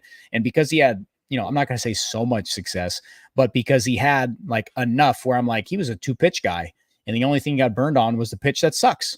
So it's like, let's not do that. And let's expand the arsenal now by having sinkers and cutters as your big, your main bread and butter, and then go from there. Then you can work on his knuckle curve, which has also been a plus pitch. If you want to toss some changeup, sliders, go from there. But as long as he drops that four-seam fastball, just to, like you said, middle of the rotation arm, like I felt confident. Yeah, Matty, man, I felt pretty solid about Walker Buehler until he gave up the homer. It just felt like in that moment of Corey Seager, just like Walker said, he threw him everything. And then he's just like, F it. Like, I'm just going to toss this in here and it is what it is. And he gave up a bomb and that proved to be the deciding factor because the offense is asleep. Whew. Man. Yeah, a lot there. It's a lot there. Because was your dog going crazy, Blake? Your dog, he knows too. There we go. The best of pals. Look at that. Yeah. Here's Kylo for everyone watching.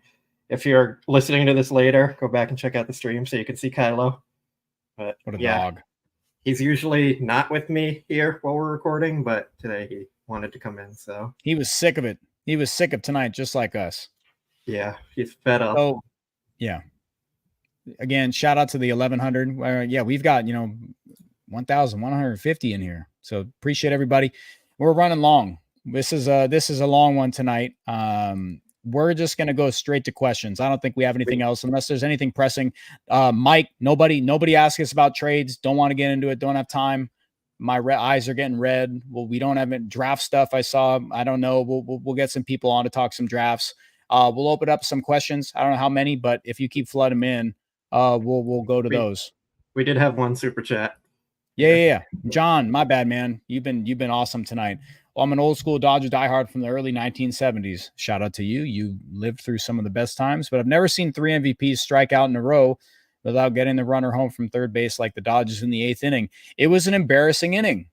It was a cold shower, embarrassing inning. I don't know what was going on there.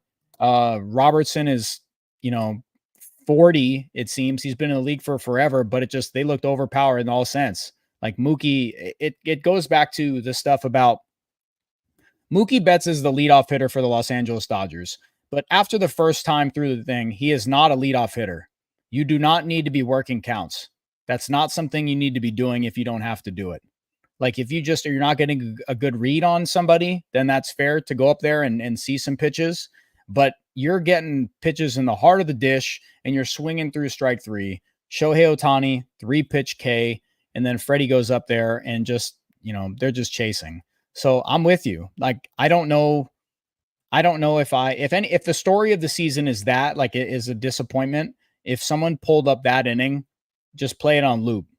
But that was just a lot of what I've hate to see out of Mookie, because it's just, he takes so many meatballs and it just bugs me, man. It just bugs me. He just takes so many pitches in the heart of the dish. Yeah, those at-bat qualities were all terrible. And there's not much more to say about it than they were terrible. Yeah. I mean, we can talk about it all night, how bad they were and how they need to figure it out and get it going, but that's what it is. It just wasn't good, and that's going to happen. I'm not sure how many times there have been 3 straight MVPs in a lineup with that opportunity there, but I mean, they need more from these guys, and that's all it comes down to. Ooh, we have to pull back. It wasn't, sorry, I said if Freddie struck out on 5 pitches. He had a 9 pitch at bat. That's my bad. So I'm going to say a 9 pitch at bat. He had a good at bat there. He stayed right within the zone, but he, punchy on a backdoor cutter.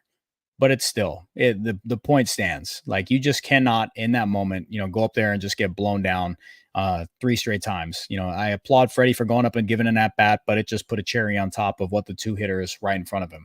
So John, I appreciate the super chat. Thanks for everybody for the super chats tonight. This was a big one. This was a big one. Thanks for everybody coming on here. I don't know if we missed any. But I believe we got all the super chats. Yeah, cool. All right, let's get some questions. Here, this one was from early, and I bookmarked it, so we'll just throw it up. My dream trade deadline pickup. I mean, please, within reason. So yeah, not Corey Seager. Okay. I guess Bo Bichette seems like the easy answer here. I'm still high on Willy Adames, but I don't think the Brewers are going to trade him. I would love Luis Robert, but I feel like shortstop is their biggest need. So Bo Bichette, if we want to go like not him for whatever reason, I'll say Robert with Paul DeJong or something like that. So I think those are solid. Okay. I'm not going to answer. No. You have to.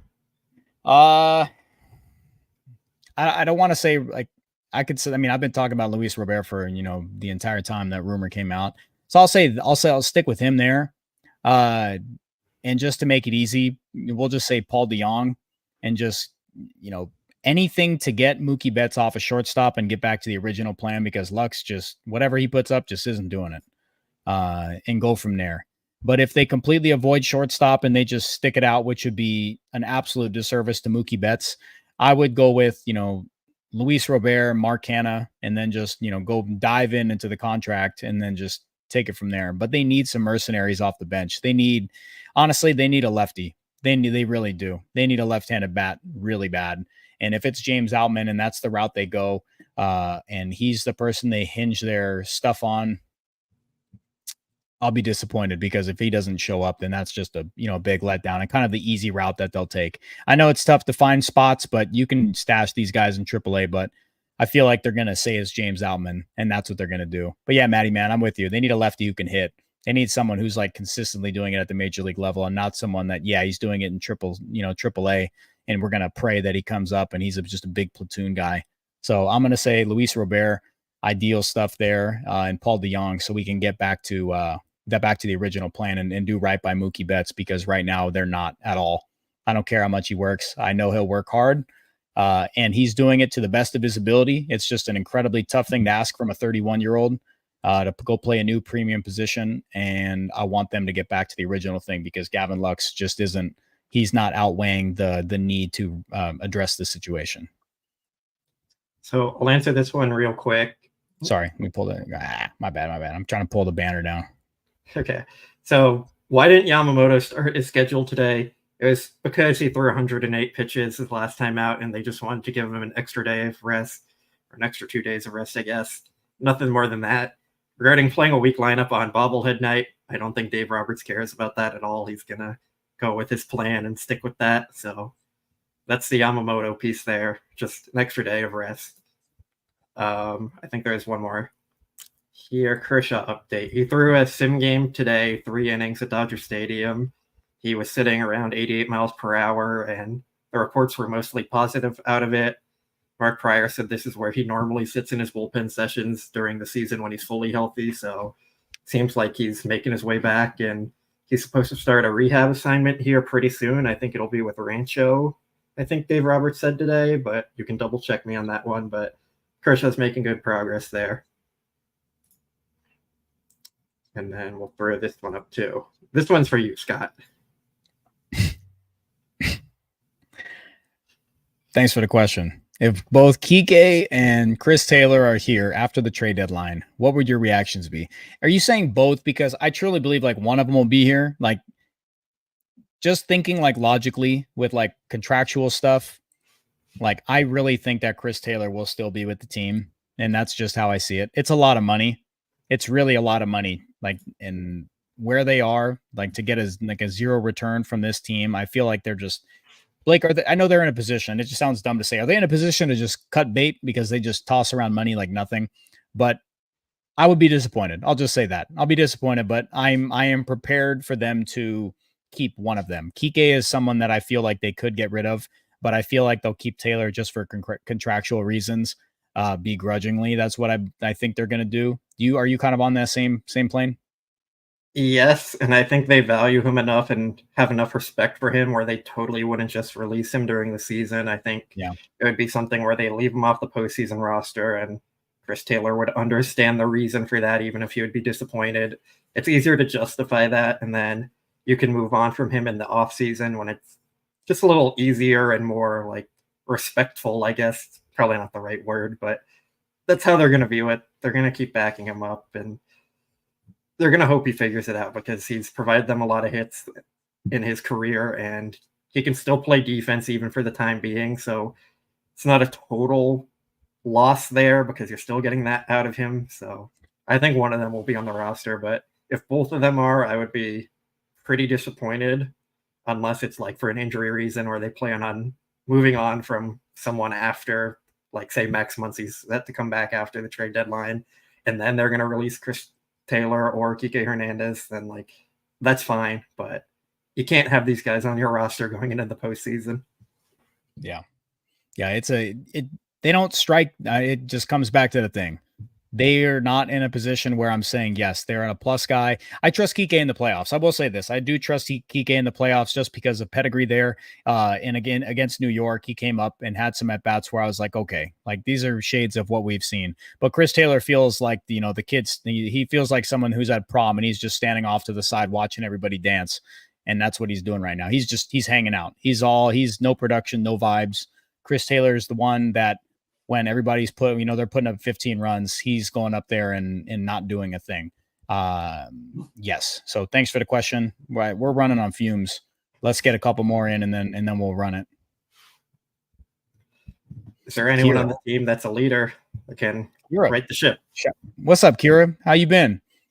Thanks for the question. Is anybody on the leader? I mean, it's got to be the big three. They just have to do it. Like Ohtani, I wish it was Ohtani. I wish he was more vocal.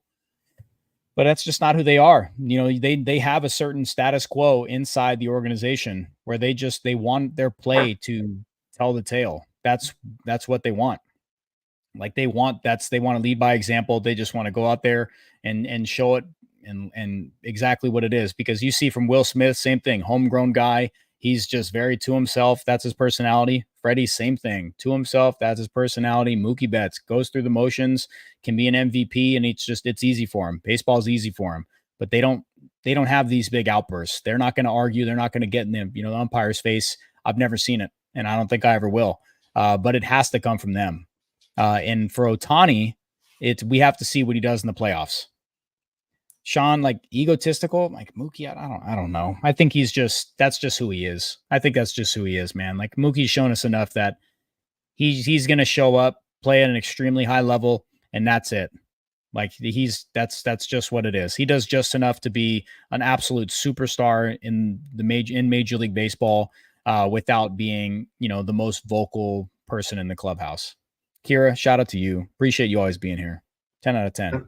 I'm going to throw Jason Hayward's name into the mix, though, too. He was the guy who was a leader with the Cubs, and I think during their run, he was talked about as the guy who gave them the big, pep talk to hype them up and go out and win the game. So, I mean, I think Hayward is that kind of leader that we want to see more so. Problem is he's not really producing too much, so how much impact is he really making there? But I think Hayward can be that kind of guy to step up and be a leader in the clubhouse. Yeah, I mean, we look around the league. You look around the league, and we kind of just you see these other stars, and you see, Bryce Harper. I'm just going to keep going on him just because played against him when I was a kid. Watch him come up through the league, and he's been exactly that. He's been performs on the field, performs in the playoffs. He's going to go out. He's got the fire all the time, and he's kind of exactly what you would like. Like ideally, like I need to see like anybody in chat. Like, do you enjoy just hit a homer, put the bat down, run the bases, terrible call, no fire, and just go through it? Because I feel like not a lot of people enjoy that, but that's just a lot of what the Dodgers have. And we voice it as a concern. Like a lot of people understand what it is. Like this is who their big three is. This is who the big four is. But like, they don't like those guys in the organization, and they haven't had them for quite some time. I just always like look at Bryce Harper and like the culture that he breeds there and playoff fire like that you can look ahead, and that he's done that consistently throughout the regular season and then into the playoffs. He's still doing that. And I think that allows, I think that boosts that. Like we always talk about, we wish Dave would do something and kind of kick them in the butt and then get them, roared up for the playoffs. But he's not doing that. He's just the most infuriating thing I heard was, we're treating this like like a game. We're treating this like a regular game. And that's what I don't want to hear. And then we look towards like who's elevating that in the playoffs, or in the clubhouse, sorry, who's elevating that on the team, in the lineup, who's doing it. And when they don't have it, that's where we can say, okay, and there's another thing we have to, to rip about. I'll throw this one up. Why did the Dodgers acquire Cavan Biggio? He's a lefty version of CT3. Your guy. Want another revival project. So Dave Roberts said they wanted to add another lefty bat into the mix, which Scott was just talking about how they need a lefty. Obviously, we want it to be someone better than Biggio, but it basically allows them to not play Kike at third base against righties every day, gives them some positional versatility, and they're kind of hoping they can maybe unlock something with Biggio's swing. He was solid last year, and in 2019 and 2020, he was pretty good. So the problem is, besides from that, he's been not good. So hopefully they can figure something out and get him there. But at this point, when you're talking about Kike or Chris Taylor versus a righty versus Biggio versus righty, like you're just kind of tossing a coin and hoping that maybe it's going to fall on Biggio more often than not because he's a lefty and just trying to find something to help them. He's the guy you can move on from pretty easily. So, I mean, if he's on the playoff roster, I'd be surprised. If he sticks around for the entire season on the major league roster, I'd be surprised. It's just they need some bodies right now to go out there and fill spots until the trade deadline comes around and they can actually make moves and get Max Muncy back and figure this out. But that's why he's there. Yeah. Man, I'm down the rabbit hole. I just looked up the Dodgers 2021 roster just so I could cook on how they have no platoon guys. Like Albert Pujols was insane against lefties. Let's not do this. It just makes me, it just makes me more mad that they just have no plus matchups in like platoon spots. Different video. We'll do that a different time. But shout out to the almost 1,200 people watching right now. That's ridiculous. You guys are like us. Probably all need to go to bed. I think we'll call it there. I don't think there's anything less for us to do unless anybody drops a crazy question. There is two more I kind of wanted to get to. Oh, all right. Fire away. All right. We can do them quick. So rotation for the playoffs. I will preface this by saying Dave Roberts already said Yamamoto is going to be on the once-a-week schedule still, so you can't really do a 3 or 4 man rotation in the playoffs. You're going to have to schedule it around him, which also means he's probably going to go in game 3 or 4 because that's going to set up for like a week later and you can't bring him back on short rest. So Yamamoto is 3 or 4, probably 3. So who is your 1, 2, 4, and I guess 5? Oh man. I mean, Tyler Glass now, Stone, man. What are we getting from Clayton Kershaw? Like, yeah. What are we getting from Walker Buehler's in a pivotal time? Because if he gets to the point Yeah, real quick, John. Like if you're yeah, thanks for the super chat. If you're headed out, we'll highlight that in a second. Stick around, stick around. If Walker Buehler continues like another 3-4 starts with this, pitch mix, we could see, and he's cool with it because I think a lot comes from some acceptance and him realizing like this is who he has to be. Because for him to go out there and put those numbers up, they weren't incredible, but it's a step in the right direction that he can be successful. He is missing some barrels because that was the biggest thing. He was catching all the barrels, which is terrible. But like he could creep into that 3 spot. He really could. And then you have Yamamoto at like a back half, and that's just dangerous stuff. So, I would say that we don't know what we're going to get from Clayton Kershaw. So TBD on him completely. Like his stuff, if it's not there, you're not going to catch me saying, yeah, just because pedigree. I'm not at a point where, legacy starts from like for a team like of this caliber is going to, be enough for me to, put a do or die game in the hands of Clayton Kershaw at this stage when we have no clue what he's going to be throwing low 90s fastballs. Like it would be very unwise to do that. And just to say, because of his pedigree, that he's going to come back from a major shoulder surgery at this stage of his career and do that stuff. So I've got to see, but I'm going to say Glass now, Gavin Stone, and then we'll go Walker. You said he's going to be the 3 or 4 starter, Yamamoto? Yeah. Okay, also, so we'll see. Real quick, Bobby Miller is a name too, and potentially Dustin May. Man, D May will be in the bullpen. D May's in the bullpen for me. Like he's got to be. That's a weapon. I can throw mine out real quick if you want to think. Go ahead. I'm going to say Glass now game 1. It's a toss-up between Miller or Stone game 2. It'll be whoever they feel better with on the road will start the game 4. Good so point. Either Miller or Stone game 2, then Yamamoto 3, Miller or Stone game 4, and then whoever's better up to that point between Kershaw and Buehler. So, I mean, I don't think starting pitching is a need for them at all. I think that's a good enough group to win regardless, even if you don't add someone. So you just need one of Kershaw or Buehler to be at least average enough where you can start them in a playoff game. Yeah. Okay. Yeah, I'm with you. They've got arms. Do you feel, let me ask you real quick.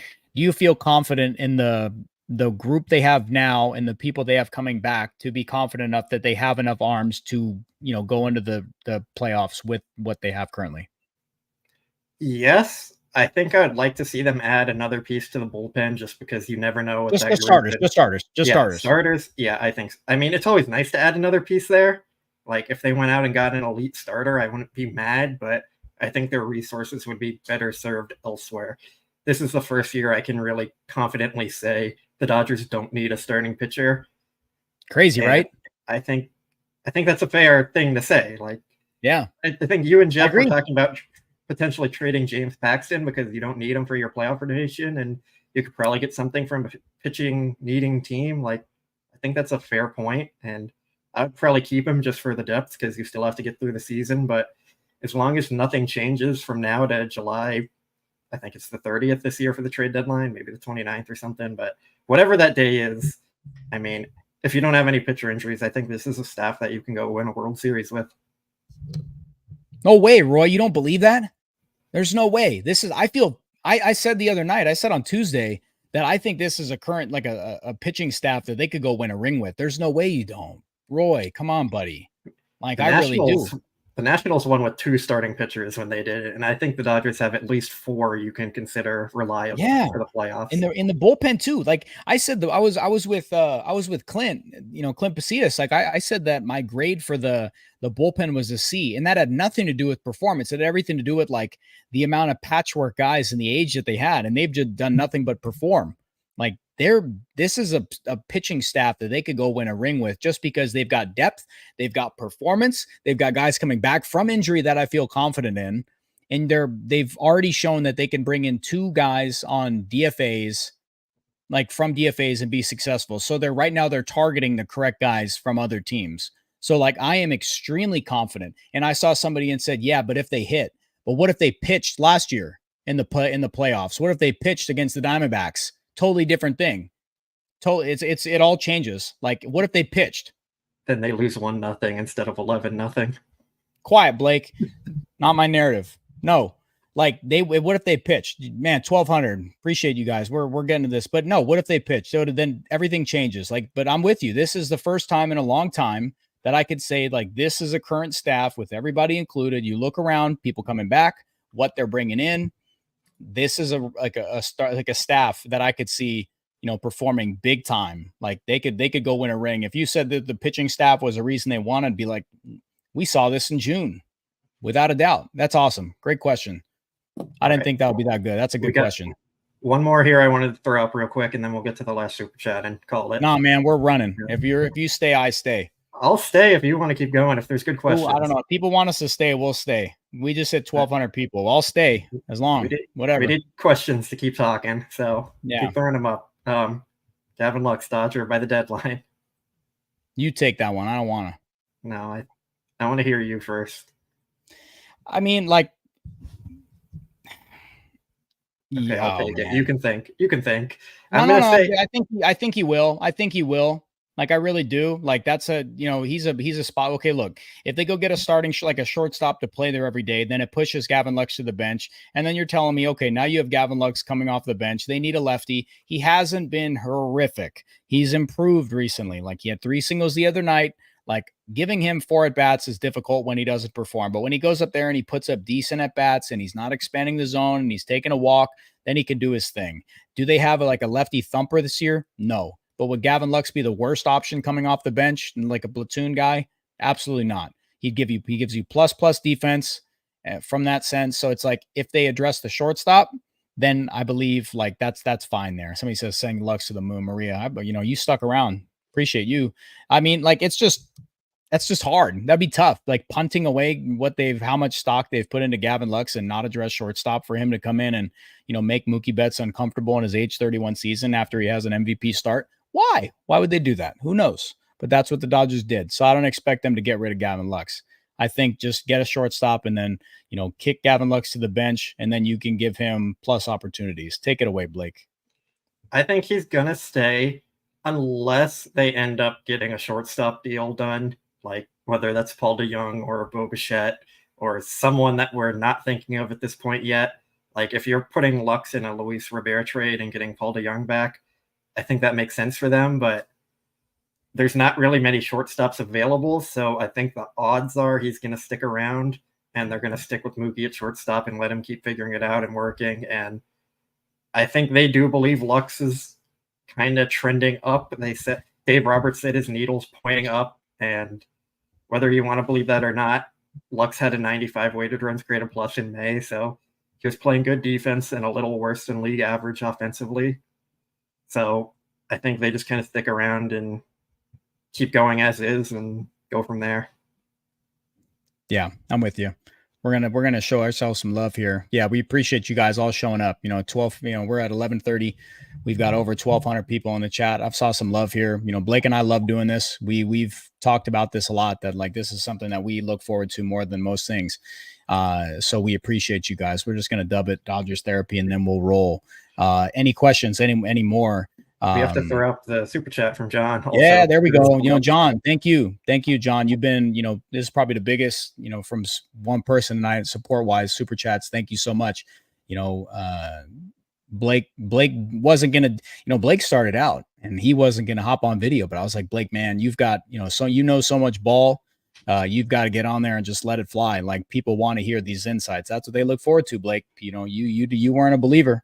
But people want to hear like some knowledge. It's just about, putting your take out there and letting it fly, right? I guess, yeah. I mean, I feel like I've definitely got more comfortable with them. It's not my forte here. Took me a while to get used to it, but we're going now. It's something I don't hate anymore. I go to war for Blake, everybody. I go to war for Blake. Absolutely. Okay. Appreciate it. No doubt. Yeah. Kershaw's role when he comes back. We can do this one quickly. He's going to be in the rotation. They're not putting him in the bullpen. No chance of that. That'd be crazy. If they put him in the bullpen, I think things have gone completely wrong and there's bigger problems. So Kershaw will be starting. Yeah. Anything else? What do we got? I mean, Hep, like I brought that up and that was kind of a fiery topic for a lot of people. I saw a couple other people in the Dodger sphere kind of take that and run with it.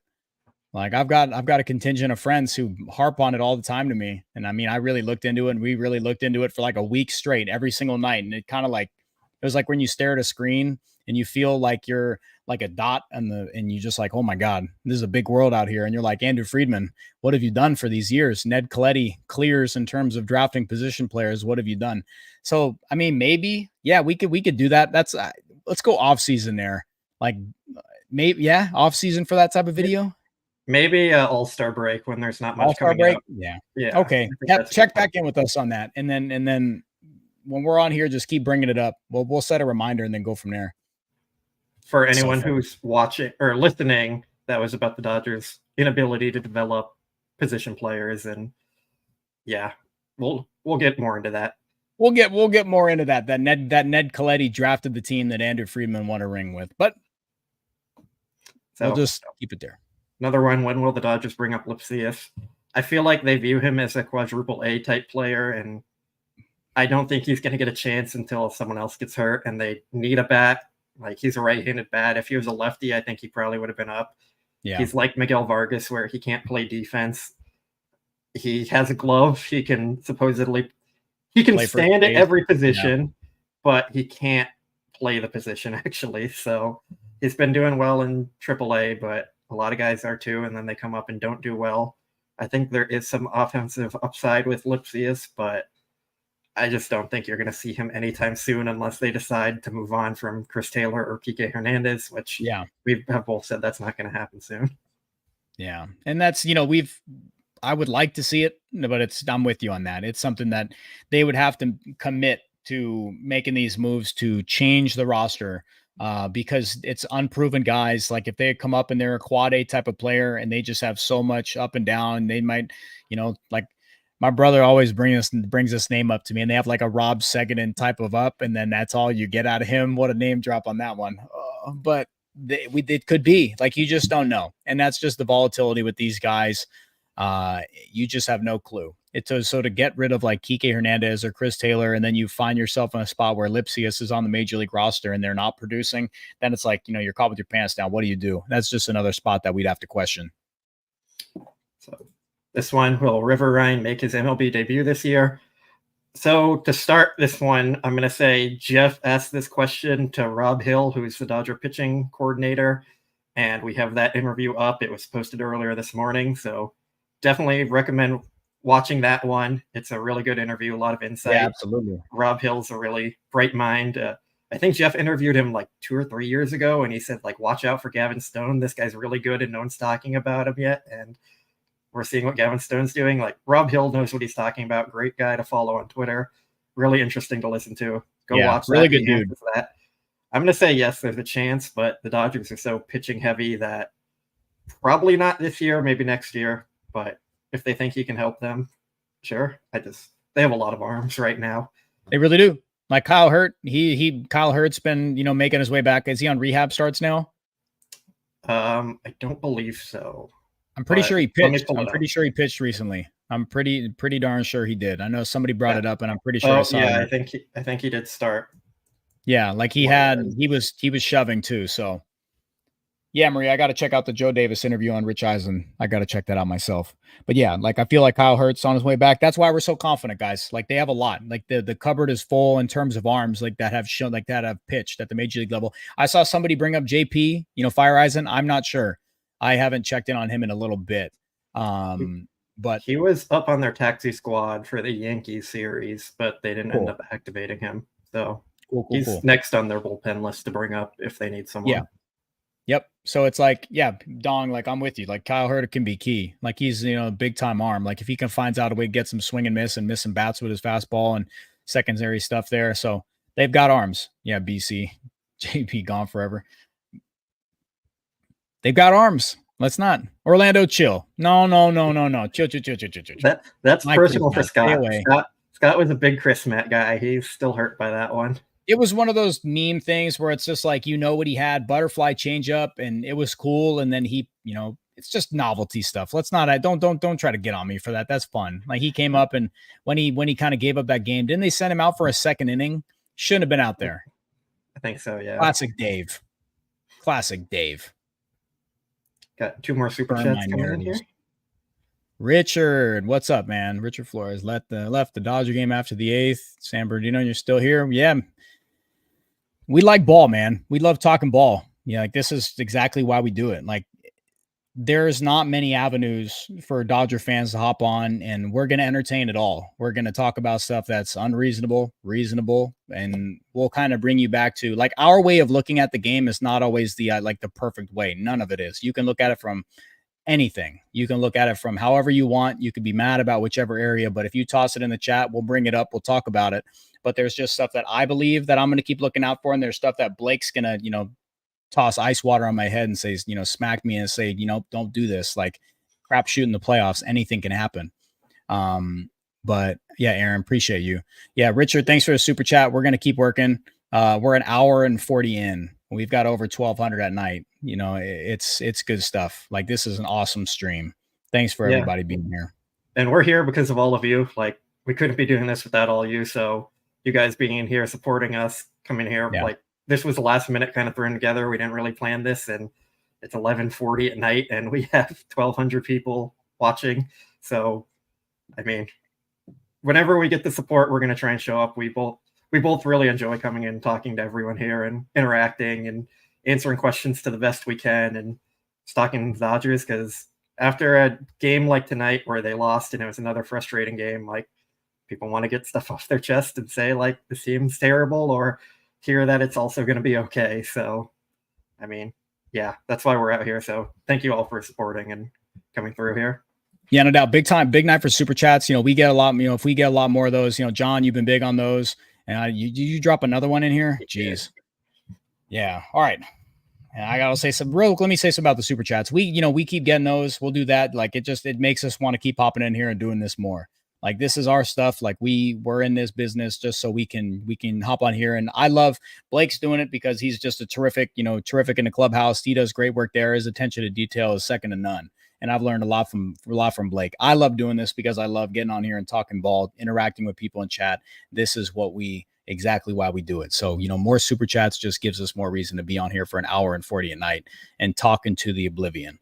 But John, does Kershaw really make the rotation in the postseason with his fastball at 88 just because he's Dodger royalty? I don't, there is some respect level there, but like, Jeff always likes to point it out, and he's correct in the sense that Kershaw is a pitcher. Like he's not a thrower. 88 miles an hour, but like he's a pitcher. Like he's going to find a way to get it done with whether it's a diminished, arsenal velocity, whatever it is. He's got stuff in the tank where there is enough belief where it's not just because he's Dodgers royalty. It's because he's one of the greatest pitchers I will ever see in my entire life. That there is enough there where he's going to game plan. He's going to work with the Dodgers front office. He's going to work with the pitching staff, and they're going to find an avenue that he'll be successful no matter the spot. Whether that stuff plays up in October is a completely different thing, but that's not what you asked. Is he going to make the rotation is the thing. Yes, he'll be in the rotation. I'm a little more torn on that one.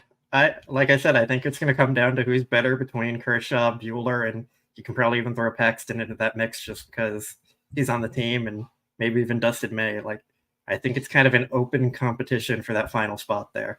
And if Kershaw's not performing, I don't think they're going to say you have to be in the rotation, especially if they have 5 other guys or 4 other guys who are performing well. So if it's like a tie and they're not sure between Buehler and Kershaw or something, then maybe Kershaw gets a nod just because of what he's done throughout his career. But I don't think it's necessarily a lock. What do we got? We still have a lot more questions here. Yeah, I have a lot bookmarked here. You guys are killing me. I love it, though. Should the Dodgers try? I asked for it. I shouldn't have said we'll stay on, but I will. I'm going to need to get into some more water. Oh, man. I'll say no, they should not try Lux at shortstop again. I think that ship has sailed. You can't move Mookie off the position and then say, like, oh, it failed. Let's move him back. I know it's one game, but, like, Lux is playing well at second base right now. I think if you want him to figure out his offense and be a contributor for this team, like you just have to say, hey, you're going to stay at second base. Don't think about anything else. You're doing well there. Stick with it. I think you just risk ruining his confidence and messing up a somewhat good thing at this point. Agreed. Yeah. And like expose Gavin Lux some more. Yeah. And like Gavin Lux has terrific metrics at second base. His arm he does not have a strong arm. Mookie Betts is a stronger arm than Gavin Lux. So imagine how disappointed everybody would be if you put Gavin Lux at shortstop and he triple bounces a throw to first base and the runner's safe. You'll be yelling that you want him back at second base faster than anything. So it's just a spot I don't think they'll go in. They wouldn't have done it if they felt, this way. They would have already made the change back to shortstop for Gavin Lux because he's had enough at second base where he's been a very, very quality defender that they would say, yeah, let's put him back at shortstop because he's given us some consistency with the throws. It wasn't his range that was the issue. It was the throws. Another super chat here from Rod. Appreciate it a ton. It's 1:40 a.m. here in Brookings, South Dakota. We appreciate you joining us. You're going to have to tell us in the comments how you became a Dodger fan. If you're in South Dakota now, did you move? What's the backstory there? So, but appreciate you being here. And yeah, you're going to have to get to bed soon, hopefully. I like this one. This one's funny. I know it's not a question, but somebody, thanks for the super chat. That's awesome. You were awesome tonight, everybody. If you drop the super chat, yeah, Rod, you've been the man. Appreciate you a bunch. What did he say? Andy, Dodgers are a scam. How can you score 15 runs one game and not score the next 2 games? Dodgers ball. It's how it happens. Boom or bust. But not at like a lack of quality approach throughout. You can't really run a pitcher out when they're not up there, maintaining a consistent approach. But that's funny. I like that. It just made me chuckle. Dodgers are a scam. Based on that, I have a question for you. On every team in history that scored like more than, let's say, 10 runs in a game, what percent do you think have come back the next day and had another game like that? Oh, like it's probably like 5% or less, right? Like, I don't think it's very high at all. Because I would say lower. I mean, you said every game. Like every team in history, like what percent of them have scored 10 runs in a game and then another performance like that? Like, even if we say 8 runs the next game or something, like not necessarily 10, just another great offensive performance. I don't think it happens a lot. I don't think it happens. I mean, yeah, I don't think that happens a lot either way. That's a lot. Next day coming out and doing that again. It's a very uncommon thing, I bet. Yeah. So like we're criticizing the Dodgers for doing that, but like that's kind of just happens a lot. Like, I don't know how much we can actually put into that. It seems like we're always joking that they used up all their runs or something like that in that game. I think there's somewhat of a truth to that because like not everything's going to go right for you. To score 15 runs in a baseball game, especially in an MLB game against major league pitchers, like you need everything to go right for you that game. You need to have luck when you put the ball in play. You need to be not missing your pitch. You need the pitcher to make mistakes. Like there's a lot that goes into scoring 15 runs. So I don't expect them to put up 10 every night. And we'd like to see them put up more than 1 or 2. But those games are going to happen at the end of the day. And we should be happy they did score 15 runs and won that game. And their offense has been really good overall this year. Yeah. Woo, John, man. Again. Clay, Blake, this is yours. I said he'd be there. Will he be CK Roy? Will he be left off? Explain why. It's not explain why. Like you could say, yeah, like yes, but why? Like it's not so black and white. This isn't that type of question. I think he has the inside edge to being on it. I just think there is a chance that he's left off based on the amount of quality starting pitchers they have. Him coming back from a shoulder surgery, which we don't know what we're going to get from him. There's just a lot that goes into it. Like he's not going to be pitching out of the bullpen regardless. I don't think they're putting him in the mix to be a 1-inning guy or even a multi-inning guy out of the bullpen. The stuff isn't there for that. If he's going to be on the roster, he's going to be pitching as a starter. And you already have Glasnow, Yamamoto, Miller, and Stone, who are basically locked into 4 spots, which means you have 1 spot for Buehler, Kershaw, May, and Paxton. So whoever is performing the best out of that group is going to get the final spot. And of course, this can all change with injuries and stuff like that. It's June 13th right now. And we're not talking about this till October, essentially. But if everyone stays healthy, I think there is a world where Kershaw isn't on the playoff roster. There you go. Now, do we even dare get into this upcoming matchup with the Royals? No. Do we even dare do it? No, we'll let Jeff handle that one for a video tomorrow morning, I think. Or no, we'll post Jeff out tomorrow. So no live show tomorrow if you're here. No, we already have a lot more questions to answer still if we want to keep going. Do we really? God, we don't. There's a good amount. If you want to call it, we can call it, answer one or two more. Cole Reagans will be tough tomorrow. That's all I'm going to say. We're good against lefties, but he's a high strikeout per 9 guy. That's it. Next, go on. Okay. Throw this one up. Just one answer. Don't need any explanation. What day do the Dodgers make their first trade or significant trade? Let's say that. The deadline day. Okay. I'll say July 20th just to be different there. I want to say something fun. I'll say something fun real quick. If somebody, I don't know where you'll leave this, like where you'll leave your answer. We'll do it on the comments. Leave your comment and tell me a trade. I don't even need that. Leave a comment on this video afterwards who your trade target will be. I don't care if you do the same one. I'll just pick who, if you guess correctly, who the Dodgers trade for. We'll chat, DM me. I'll send you one of my massive collection of bobbleheads. I'll pick one and I'll send that to you. So if somebody leave a comment, and if you're right, I'll pick that name out. So just make sure you do that after this gets posted. Am I eligible to win? No. Just wanted to clarify.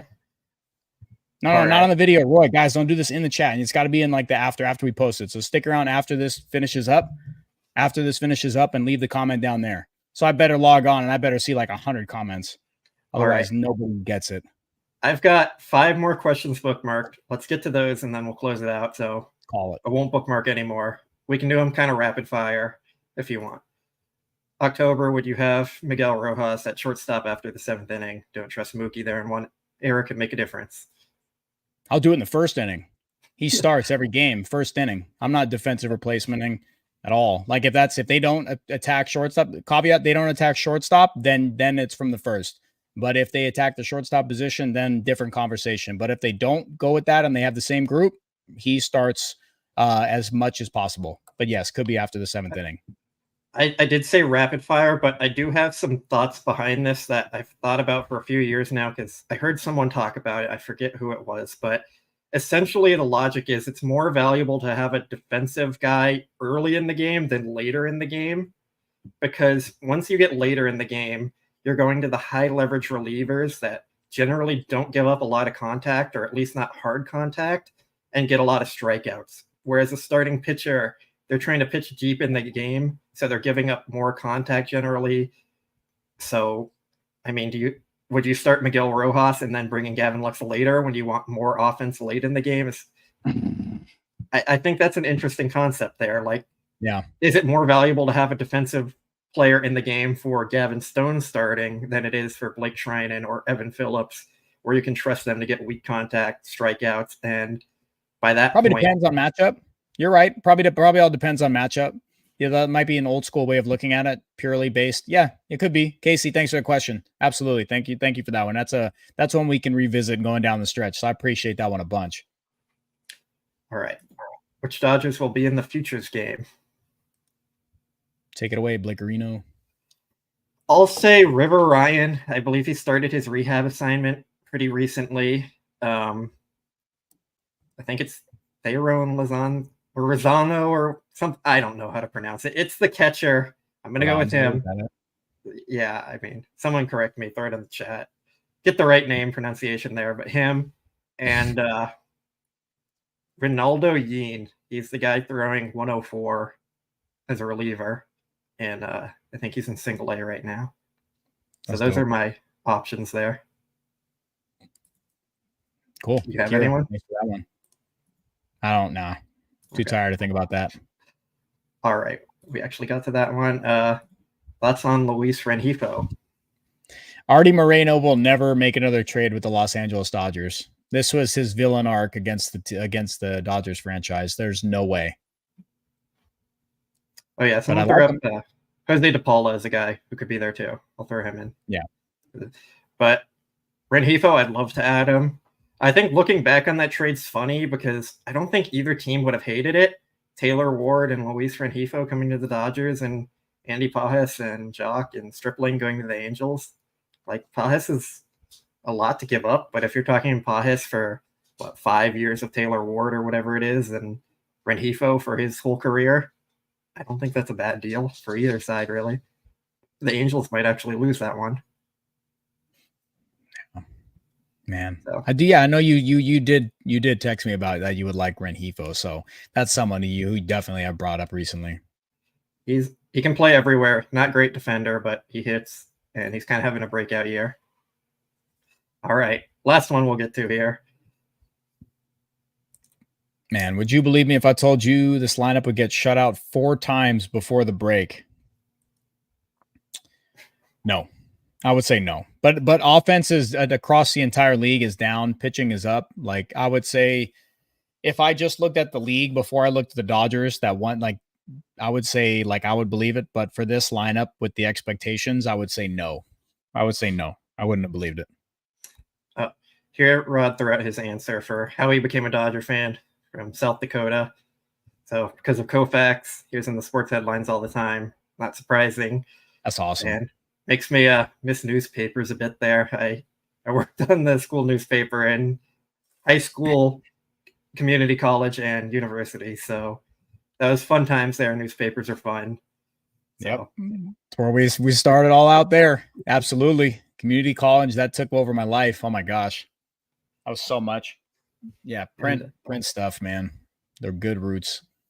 I know I said we're ending it, but this one coming up from John. He's good question here. He's been supporting us all night. What happened to the Kulikus? I have the same question. Those things were amazing. The Dodgers need to bring them back. I think you can get them at Costco now, but they're not the same. And Dodgers, I need them back. I'm not sure how often I buy them. They do give us ice cream for free in the press box, but those things are really good, and they need them back. We've got $5 Panda now, Blake. That's all we get. That is pretty valuable. I think I've done it 3 times now. $5 for that. You can't beat it. Can't beat it. All right. Again, thanks everybody for being here. This was a huge night, a big night for us. We'll call it 2-hour stream on an impromptu, over 1,200. We're almost at the to 1,300 around there mark. So, we appreciate everybody. A lot of super chats, a lot of chatter going on with everybody. This is probably the liveliest chat we've ever had. Thanks for the conversation. Thanks for listening to, just a couple of dudes, chat about ball. This is why we do it. We'll keep doing this some more. We keep getting the support. We have no problem hopping on whenever we're not scheduled to do it. But we appreciate everybody. Blake, anything else? We have to end it with Go Dodgers, right? I guess so. I mean, we're going to, this is Dodgers therapy. We've got to find out with a sign off for that, something different. So we'll just say, yeah. What do you got? Ooh, I think that should be a comment thing we do too. Like, what's our sign off going to be for this? If anyone's got a good one, maybe we can send them out something else. I don't know about bobbleheads or anything to send out, but I'm sure I can get some stadium giveaway or something to send out. So if anyone comes up with a good one, let us know. Don't forget, everybody, make your prediction in the comments right when the video is done, and I will choose that. We'll look back on it, and then we'll connect. We'll talk on Twitter. Hit me up, and we'll do it. So just comment what your prediction is, and we'll go from there. If you're right, you're right, and then we'll chat. We'll go through a couple options. Oh no, we got another super chat. Oh my gosh. Truth hurts. Freddie isn't a 1-through hitter anymore. I mean, can I just flat out disagree? I can say that's incorrect. I can say I don't particularly like the lefty. I could say that's hurt them like a great deal enough at this point. Yeah, I mean, I would say he's still a really good hitter. Offense is down a lot in baseball this year, so even if we want to point out Freddie Freeman has regressed, so has the rest of the league, whatever that reason is. Maybe there's dead balls and Manfred isn't telling us, but Freddie has been really good recently. He has been one of the hotter hitters on the team. I mean, he's not going to get hits every time he comes up, even if we want him to. So Freddie's a really good player still. Yeah, it's a tough league at the moment. That's why anybody who's performing at a high level like crazy, like Aaron Judge, that type of run, there's a reason why there's just only a few guys doing it right now. And even the hottest hitters are going through some pretty tough spells at the moment. We made it to the 2-hour mark, but I like it. Appreciate everybody. We're just going to roll with it. My name is Scott Geirman. This is Blake Williams. Thanks for everybody for hanging out for, 2 hours. We had over 1,200 in here consistently for a really long time. And we're just going to roll with it. I think I saw Kira. Yeah. Remember everybody, take deep breaths. It'll be good. We'll keep doing this. We'll keep going through it. This is a gritty stream.